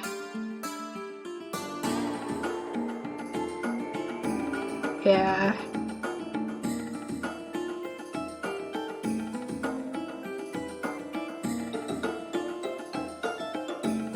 But yeah, like, I like that this is part of what I like about Pesterquest, honestly. Like, this is what I like about Pesterquest, like, personally, is it has some, like, really good interaction, and you can get bad endings sometimes. Like, it honestly does. Like, it just does, kind of. But yeah. Like, I'm probably going to do, the bad ending for Roxy's once I get to it, and the good ending, because, like, Roxy has, like, two really, like, the bad ending is sort of, like, heart-wrenching, it makes you really upset, but, like, it's worth it. It's, like, well-written, and I think that I'm going to do it. Like, so, yeah. Alright, I'm gonna probably go with, like, agree to help. It's gonna get us the bad ending, but, like, it's gonna get us the bad ending, but I kind of want to show everybody this ending. Of course you're going to help. Jake asked, didn't he? You thank them for your old bag of friendship tricks. Encouraging him to talk to people about his feelings, it'd probably be good, but it's a little complex. He has 3 different relationships with these kids, all of their own set of problems. And you're not convinced that Jake is really up for that confrontation yet. Yeah. Your best bet is probably forging unlikely connections for your powers of teleportation and friend matchmaking. You think probably the time you introduced Rhea to Teazes, I can't pronounce that shit. I'm going to die when I do friends sim because I can't pronounce stuff in these names. Someone who'd struggled with the questions Daria was facing, but found a more constructive solution. That's what you need. Not someone similar to Jake, but a good foil. Someone who will be able to call Jake on his avoidance. You need the ultimate pull-no puncture, an expert in tough love. You need Vriska Circuit. You ask Jake if you might take the initiative to introduce him to another one of your friends. Someone who has the kind of take-no-bullshit approach that he needs to cultivate. Someone who can really help. Oh, abso-fucking-lutely. Lead on, buckaroo.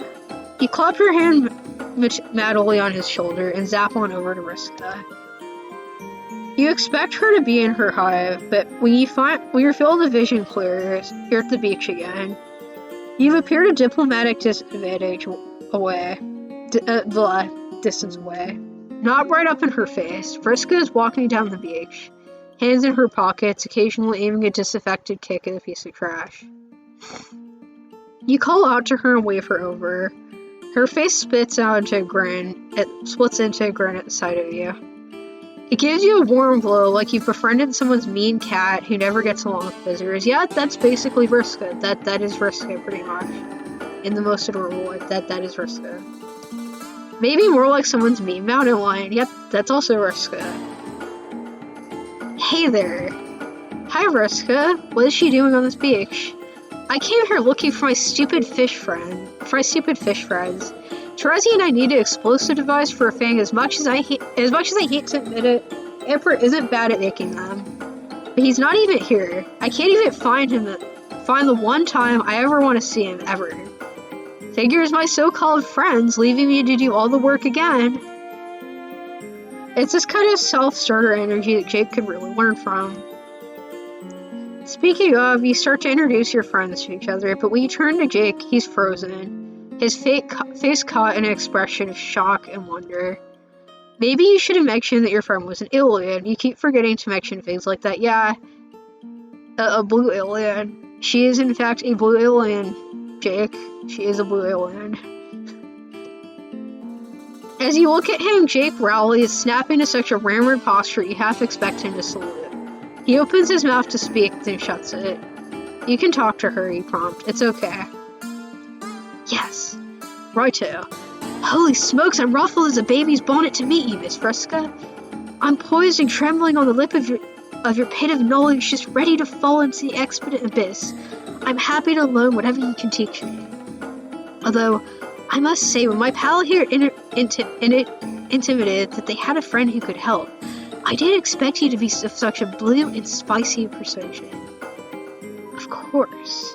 I might have inspired. I might fuck that up.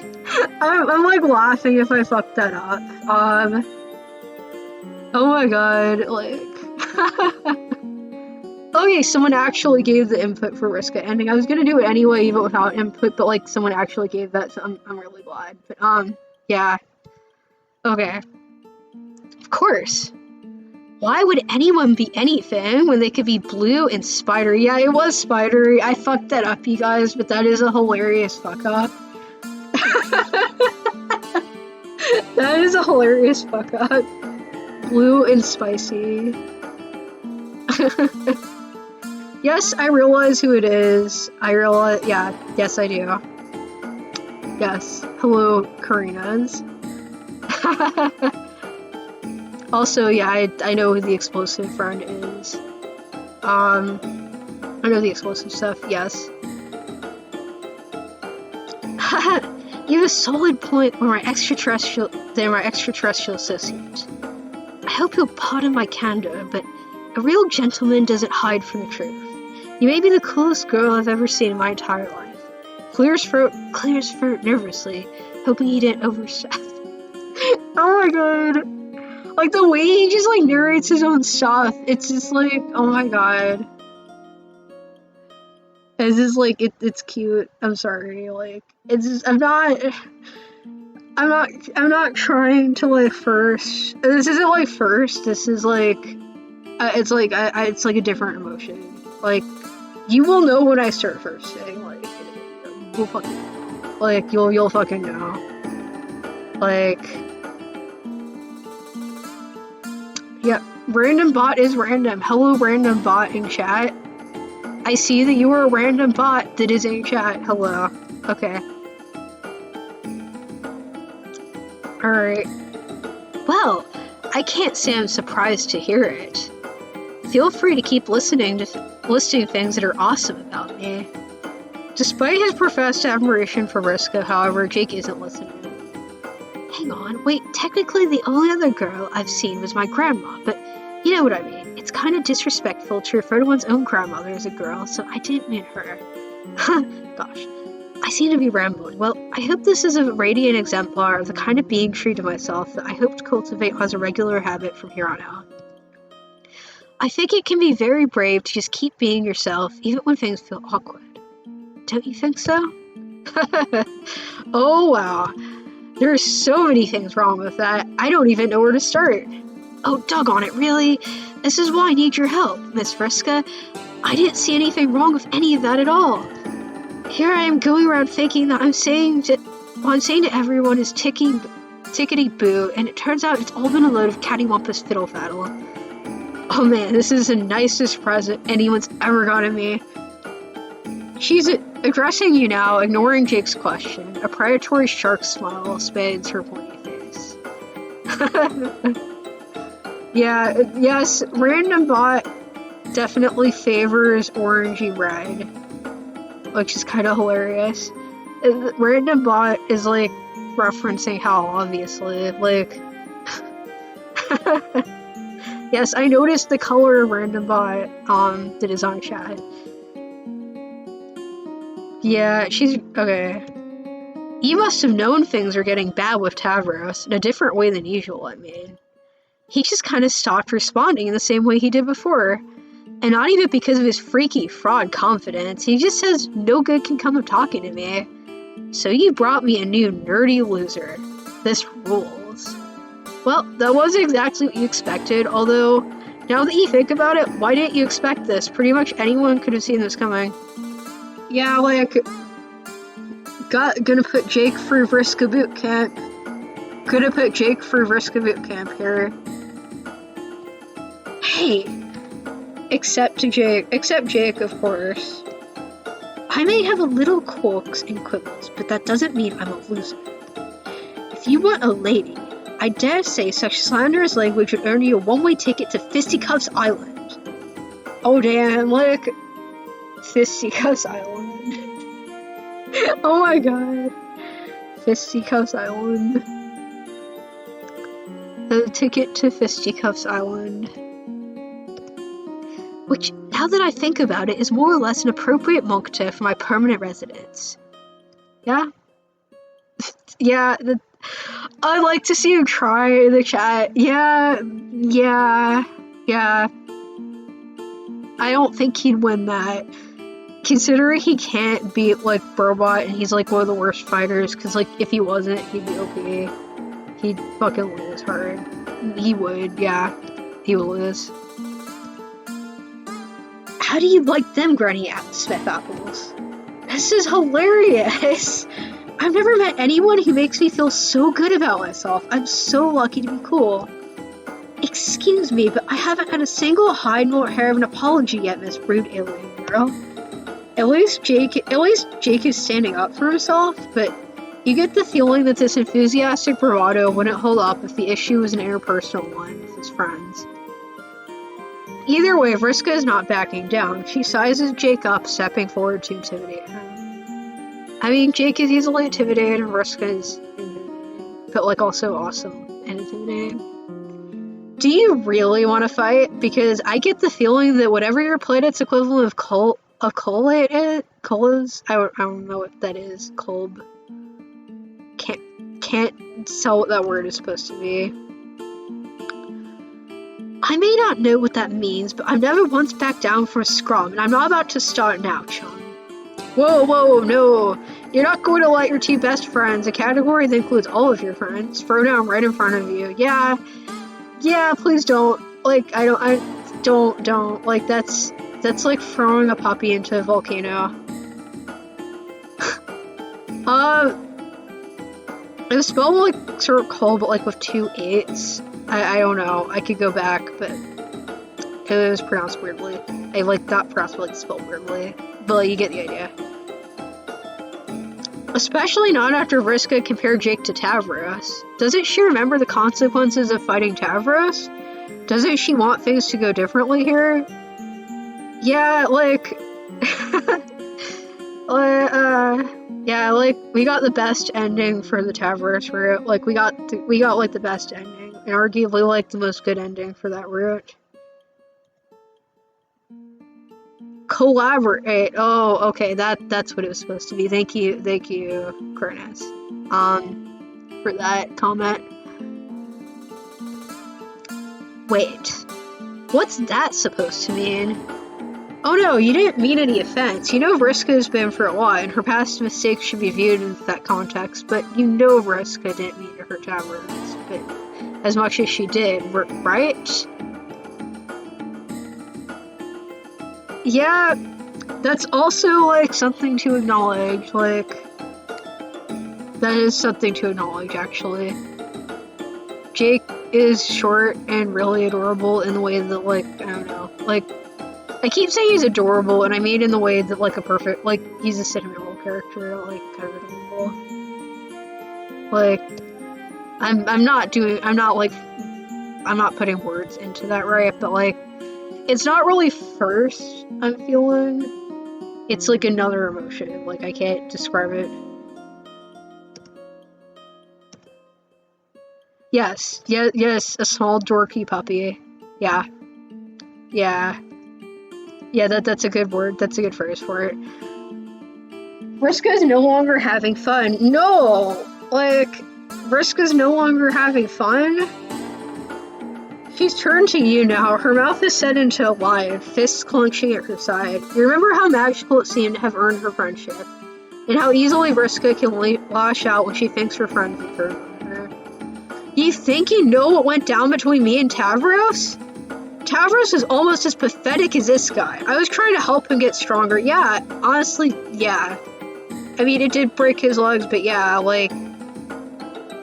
Vriska doesn't like Tavros for the same... Like, this is why I don't like Tavros, because honestly, like, Tavros was kind of... Yeah, I go over that in my Tavros thing, but, like, Tavros is, like, probably my least favorite character in the comic.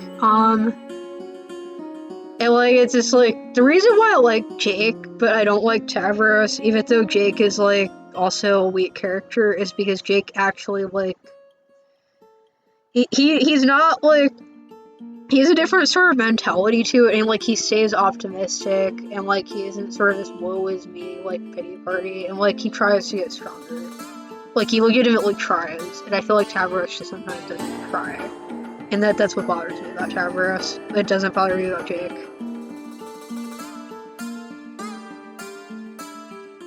But every time I did, he just folded like a loser. He barely even tried to fight back. He was too scared and wimpy. And everyone always gets mad at me for pushing him, but that's what our planet was going to do to him. If he doesn't get stronger, he'll die. Trying to protect him from danger now is just letting that happen later.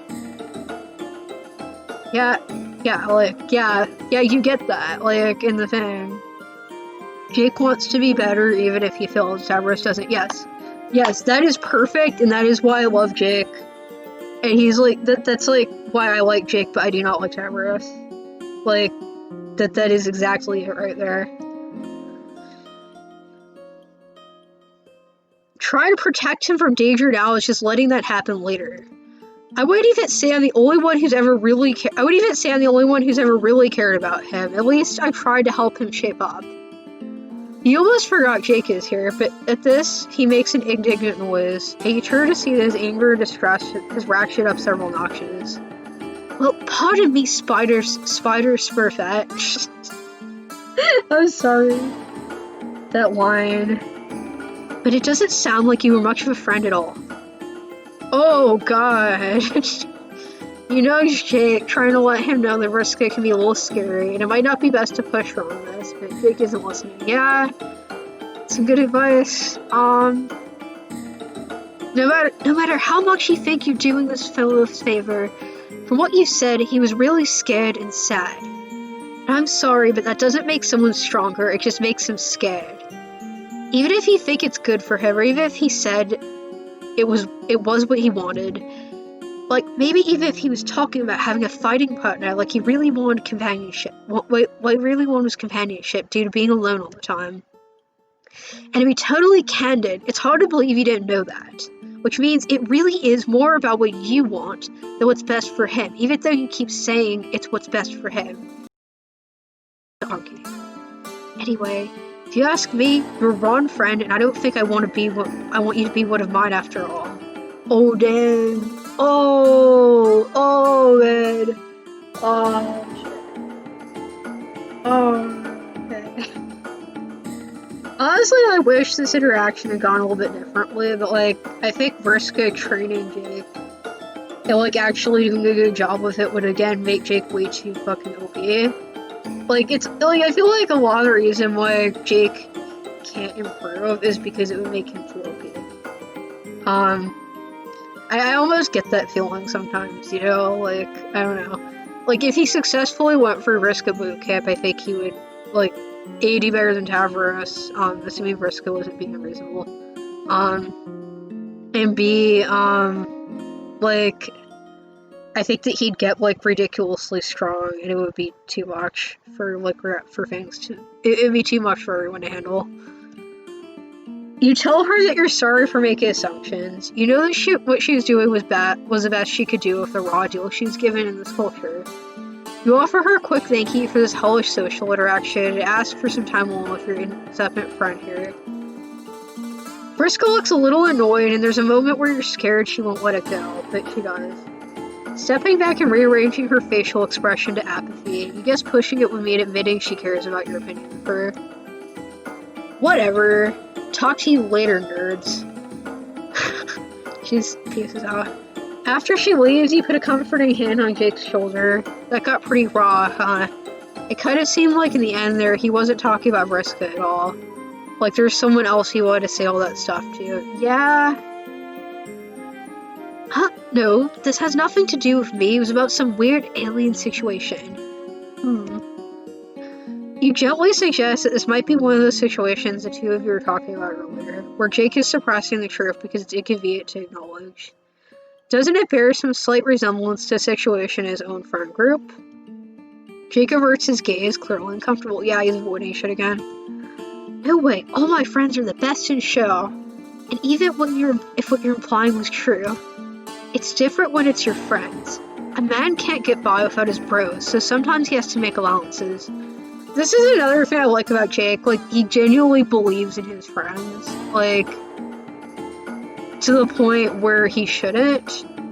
Because he, like, gets to, like, levels where he's not seeing the problems. But, like, it's just, like, I don't know. It's, like, it's wholesome in a way. I don't know how to describe it. Certain, let's say, eccentricities are just what you have to put up with when best friends are involved. No, they're not. You're allowed to hold your friends accountable. This is weapons-grade interpersonal truth you're spouting, but Jake doesn't look enlightened. Instead, he's growing red in the face with indignance.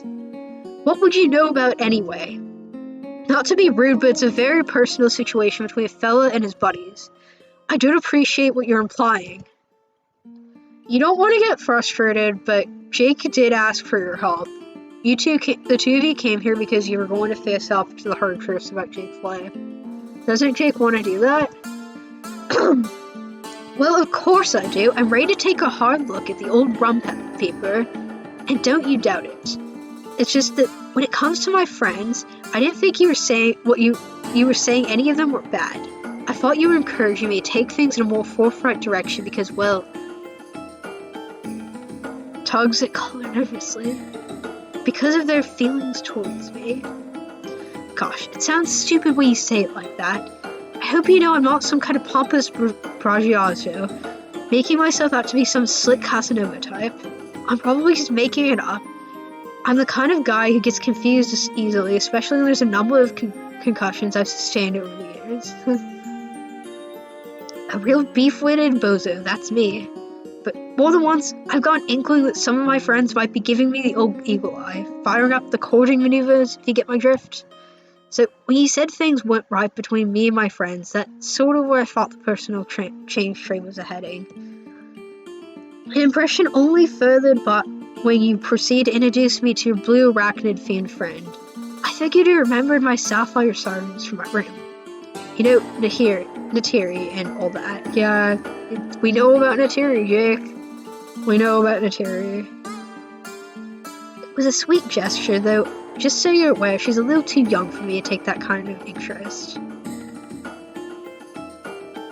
I appreciate the thought, though, just some constructive criticism for next time. Now you're tempted yourself to say aloud some kind of goofy RP action indicating your embarrassment. You don't, though, because it sounds stupid when Jake does that. Jeez, this is a mess. This kid has issues on issues, and when you think you've put your finger on one, it slides away to reveal 3 more. You're playing personal growth whack-a-mole over here. Yep.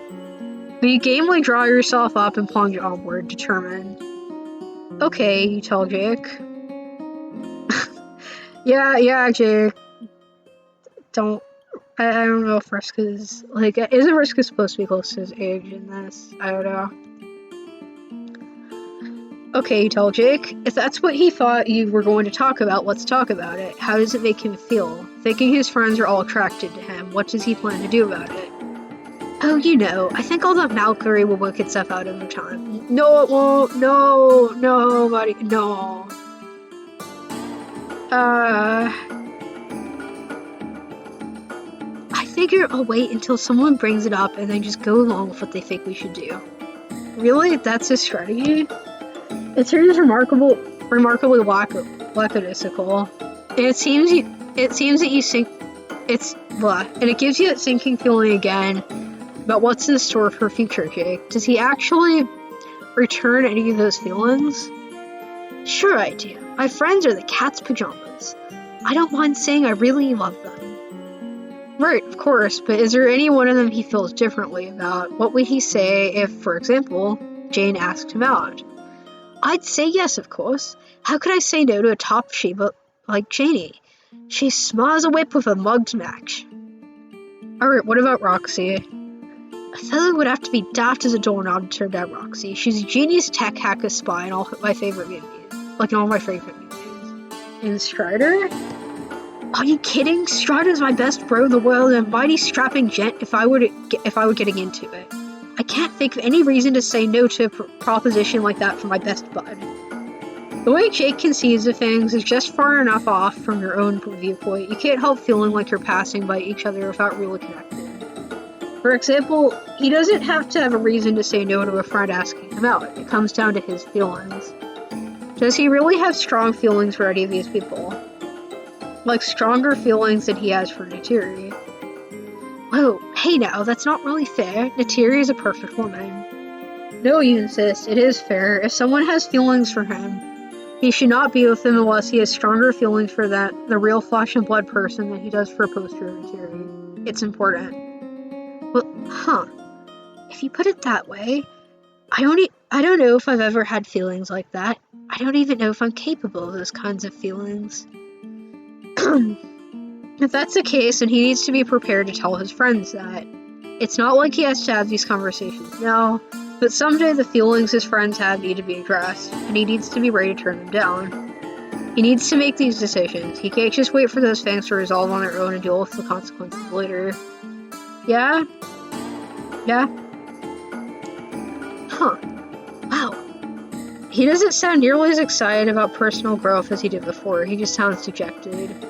I must say, you've given me a lot to think about. That's a good thing, you remind him. He's learning important things. Well, sorry, but a lot of people tell me it's important for me to learn various things. And for sure, sometimes they're right. I've never seen the image of a chap who knows everything. Yeah, it could have gone much... If you let Vriska and Jake fight, I don't think that would have gone well. The interaction could have gone worse. Yeah. In chat, yeah, it could have gone worse. But you've also been telling me that I can stand up for myself sometimes, make my own decisions about what's right instead of letting other people tell me how to live. And I just don't think I agree with you on this. No, Jake, please, you need to learn how to, stand. Please, you need to learn. Jake, please. He sneaks a guilty look at you from under his sad, bowed head. What I mean is, I like making my pals happy. And if I'm not always sure about if I want things they want, I can't imagine the consequences would really be that bad. Are you sure about that? I think that it matters of the heart. I'm fine just going with the flow. I'm just thinking about the candy timeline and this is just fucking killing me inside. Dude, this is just fucking killing me. No offense, but the way you're advocating I go about it seems hard and sad. I don't want to hurt people. I really think it's best if I just sit back and see how things work out. And if someone asks me to do something, I might as well try it. That's just the kind of adventure boy I am. You want to respect Jake's choices, but you can't help the exasperation rising up in you. Sure, he can decide how he wants to conduct his friendships, but the approach he's talking about is really unhealthy. If he wants to do right by his friends, he has to be honest with them and with himself. Yep. Otherwise, it's not fair to anyone. I see what you're saying, but if you want my 100% bona fide opinion, I don't think I can do that. I guess we have different ideas about what we were getting into with this. He can do it, though. All he has to do is try. Jake is shaking his head. I'm sorry. I know you were really trying to help. I'm sure an excellent compadre, just like the Spider Girl said, but it isn't working for me. Maybe you should just take me home now. I can figure out some other way to deal with the robot.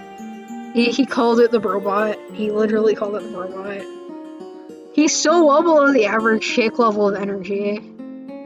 Oh no, come back. I want the average Shake level of energy.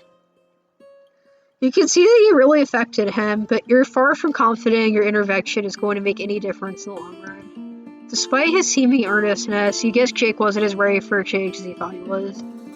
What? Wait a fucking second. Is this a bad end? A horrible powerlessness friends to overwhelm you all at once. It makes you curious. This isn't fair. Jake gave you a choice between two options. You chose to help him face his problem. You know that was the right choice. You didn't do anything wrong. You were kind and patient. You talked to him sincerely and pushed him in the right direction. You deserve a good end. You deserve to save him. But you can tell But you can tell Jake is emotionally closing up. You're willing to bet the conversation the two of you just had was among the most candid of his life. He isn't ready for another. You want so badly to help him. You know exactly the changes he needs to make, but you can't make those changes for him. He needs to do it himself. And he's just not ready. Maybe he'll never be. You hate this. You hate Jake. You hate yourself. Making people's lives better is the one fits giving your pestilential existence any meaning. And he's taking this away from you. His stupid inability to face his issues is ruining your life. You linger as long as you can, but eventually you have to do it. You gotta take the L. Yeah, it's a bad end, which is sad. But we're gonna go and get the good end now, which is a lot more wholesome. Like, doesn't have Jake being sad. Because, like, Jake being sad makes me very sad, so, yeah. I'm just gonna skip forward. Don't challenge the robot, because it's, like, obvious. Do not! You're about to say yes. Every part of you is training to say yes and fulfill your life's purpose. Your real life's purpose. Not like before. We were being mind-controlled to pursue friendship on whatever shallow or unsatisfying level was possible. This desire to help, to make your mark in whatever small positive way you can wrangle, is something you figured out for yourself. It matters. But when you're about to open your mouth, you stall. A deep existential hopelessness washes over you, a kind that you thought you were past by now. You know what? Fuck it. Yes, you care, but honestly, you are exhausted. It's so much work coaxing teens for your personal revolution. With no reward except the temporary abatement of your deep soul-level feeling of narrative relevance. You need a break. Why not give yourself a freebie? You tell Jake that you don't think he needs your help. It's enough for right now that he's realized there's a problem. There's no need to swallow down all of your personal growth pills at once. Jake looks objectively relieved. If I can just shoot straight from the hip, that's exactly what I was hoping you'd say. I think I've done enough already, too. Woo, this has been quite a talk. I feel like we're really firing on all the cylinders of friendship-wise. If you were a past version of yourself, that would make you really happy. Instead, a sick feeling of guilt is poisoning your guts. You're about to touch on something real there. You know it was wrong to pull back from it. You're not doing Jake any favors. Still, you give him a weak smile and offer him the best friend-making tool you know. Are there any far-away buddies he's interested in connecting with? Boy, howdy, what a proposition. Why, I feel like one of those movie characters who's offered near unlimited powers out of nowhere, like Bruce Almighty, ready to lasso the moon and damn the consequences on those pesky tides. There is someone I've had a hankering to meet with for a little tit-a-tat. Remember when I regaled you with a tale of my grandma? Oof. You're not sure you're going to be able to reunite this kid with his dead grandma. That seems like one of those things you won't be allowed to do, despite the supposed limitlessness of your powers. Honestly, it would have been cool if we got to see that, like, alpha timeline. Jade. He also could have tried hitting on Vriska. I don't know. I guess that's true, because, like, the whole Ronnie interaction, yeah, she is a blue alien. Yeah, that's true, I guess. You'd probably be blocked out by that weird force, the one that seems to have a power that supersedes zapping anywhere in any time, place, or dimension. You don't like to think about that force too hard. No, my stalwart chum. I've been corresponding in epistolary fashion with a version of my grandma when she was a young girl. My pen pal Buddy Jade. I understand if it's asking too much, but I'd love to go meet her. She always said we'd meet someday in some roundabout, confusing whoopsie-what's-it fashion, and I was pleased as a personal pompous to hear it. But recently, she stopped replying right in the final romp of the vaulted finish line. I've been all a Twitter with worry. I don't mind telling you. Do you think we could take a hop, skip, and a jump over to her lodgings? What a relief! You actually know Jade. You can take him to Jade right now. Jake smiles a big, goofy grin at you. You should feel happy, you tell yourself sternly. This is a good thing to do. He said himself that you're fixing a concern of his. But the yawning malaise inside you only grows. You like to think of yourself as an agent of positive change, but here you are again, nothing but a glorified extra-dimensional taxi service. Whatever, who cares? At least he'll be with someone he loves. You grab Jake's hand and take him to his family. You expect a normal, non-Vev or zappy powers, but instead, there's a sick wrenching feeling, a kind of squeezing, like you're not in the right shape for wherever you're going. It steals your breath, and then it's gone. Nervously, you open your eyes. What the fuck? I think this is a Hive Swap reference, but I haven't played Hive Swap again. I'm going to, but not yet. Does this have anything to do with how your powers are changing? Sure, you were distracted and gloomy when you zapped, but you have no idea what just happened. And you're not at Jade's house. Wherever you are, it feels deeply wrong. The wrongness jangles through your bones and teeth like the vibrations of a jackhammer. You're not supposed to be here. You've got to get out of here. You grab Jake with a grimace and zap more carefully. There we go. You breathe it. She just immediately has a gun. Just immediately. You breathe a sigh of relief, which is sadly cut short as you turn to see Jade shoving the muzzle of a rifle in your face once again. You back up, hands raised. Jade, no, it's just you, her friend. You've already been through all of these wacky misunderstanding shenanigans with firearms. It's like her first reaction. Effing chat. Dude, fucking effing chat.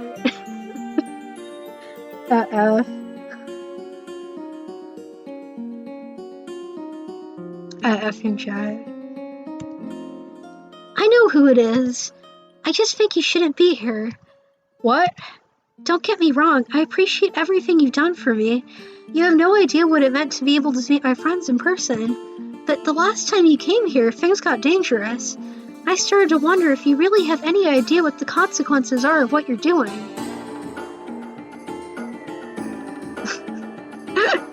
It was lagging. It was lagging at the perfect time.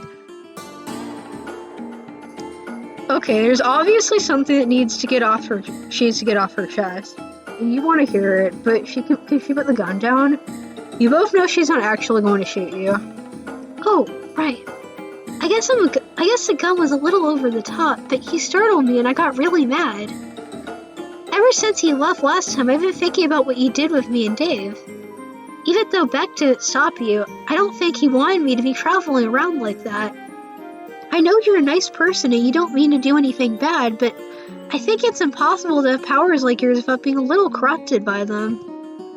When you mess around in our lives, that can have serious consequences, but you always leave afterwards and you don't live out those consequences with us. It was great to meet my friends, but you know what? I would have met them anyway in the game. I can't help think it would have been better for things to play out like they were supposed to. I don't know. So, I'm sorry, but I don't want you interfering in my life anymore. I think it's for the good of everyone if you leave us alone from now on. It hurts to hear, but how can you argue with that? You told Jay that you don't want to do anything that makes her uncomfortable. There's just like one little thing that maybe you already did. You gesture to Jake. He's huddled behind you, clearly having second thoughts about this. Maybe it's the gun. Jake, you have like a room with like way more guns than Jade probably owns. Well, okay, maybe she probably owns more because like Grandpa Harley, but like you still have a lot.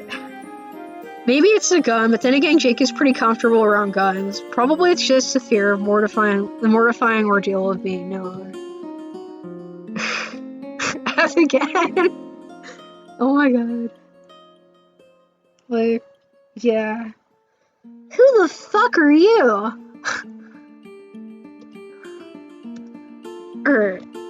You watch as he clears his throat and fidgets, his hands twitching at his sides like he's thinking about hanging on to his own guns for comfort.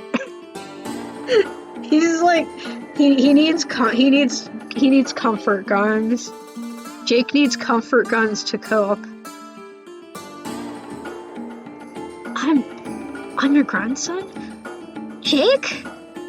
That's me. Jade bursts into tears. She flings herself forward and throws her arms around Jake. Okay, I know I just said I don't want any interference, but this isn't fair. I can't believe you're here. When they pull apart, Jake's eyes are watery as well. He's taller than Jade, being a few years older, but from the way he looks at her, you can tell that he still sees her as the authority figure here, as he should. You can suddenly see how much Jake must have admired his grandmother. Fine, you're still in a mood, but this is heartwarming as hell. You intentionally tune out the conversation a little as Jade and Jake gush at each other. It just seems really private. They're family after all. Yeah, maybe he does think of guns like teddy bears. Yeah, he needs the guns for like. He needs to hug his guns. You don't have any place in this conversation, which only adds to your frustrated feeling of being help blocked. It's great that this is making Jade and Jake so happy, but it really has nothing to do with you at all. I guess I can't really give you the tour since you grew up in the same place as me. Yeah, it would explain Grandpa Harley leaving Jade with this. It would explain Grandpa Harley leaving Jade of pistols. I guess it would explain the really awful parenting decision there. But maybe we can take advantage of this opportunity. You both grew up alone, right? Isn't there something you always wanted to do, but you couldn't do it with only one person? Holy hell, Jade, that's a rip sort of an idea. You've got a splintiferous mind in that noggin of yours. Aw, it's weirding me out how much you sound like my grandpa. It's making me miss him too, but I'm really happy I get to spend time with you. Me too. As for your question, there's one thing that comes to the forefront in the old think tank. You know how it is being a kid alone in your room on a godforsaken island in the middle of bumfuck nowhere? You start to entertain all kinds of fancies. Of course, but there's this cosplay I've been trying to make work for years. I'm not very good at cosplay, and I haven't had anyone to help me bring my version to life. Is that the kind of activity you'd be suited for? Oh my god, I would love that! What's the character? Only the best and bravest archaeologist/adventurer of all time, Lara Croft. Oh wow, so you want to be a sexy Tomb Raider? Oh my god. Yes. He does apparently. I think I'll have to stop picturing you as my grandpa. Yeah, but I'd love to help with that. To be frank, Jade, I don't really think of Croft as sexy. Oh, I know some unmannerly rogues like to comment on the size of her bazombas, but from where I'm sitting, she is a consummate professional. I just admire her moxie. Oh, oops, sorry, I was just making an assumption based off her outfit, I guess. That was really rude of me. To tell you the truth, I have never seen anything sexy about shorts. I aspire to the freedom Laura's high-flies get to experience every day. I think it's a beautiful journey. Oh my god. Oh my god. Oh my god. A man can wear short shorts without wanting everyone to get all randied up about it, you know what I mean? Of course he can. But what about you, my juvenile grandma friends? This can't just be a cosplay party for yours truly alone. Isn't there anyone you'd be willing to inhabit the garments of? Not really, but it'd be fun to make a costume for me too. I could be Mr. Coxcomb. He's one of my favorite man-fur chefs. Oh my god. Peep Jake moment, yes. Yeah, that was a Peep Jake moment. Like, executive, that was a Peep Jake moment, yeah. That was. Jade turns to you. Her demeanor towards you considerably softened. Hey, I'm sorry I was so mad earlier. Honestly, I was scared of what you were doing. It really shook me up to find myself on an alien planet. It felt like we shouldn't be doing it. But I shouldn't have taken it out on you. I know your powers aren't your fault. Do you want to join us? We can make a costume for you too. Oh yes, please do. Jade, this specimen right here has been nothing but a positively fantabulous friend to me all along. Have you? Have you? All you did was tow him along on a little inner timeline jaunt. You don't feel like you've done Jake much good. Are you even really friends with Jake, or are you just piggybacking off of facilitating his friendship with Jade?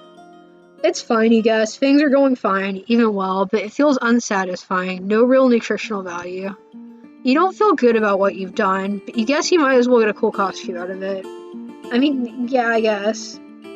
You tell Jake and Jade you know exactly who you want to dress like. The three of you set to work together. Yay, the good ending.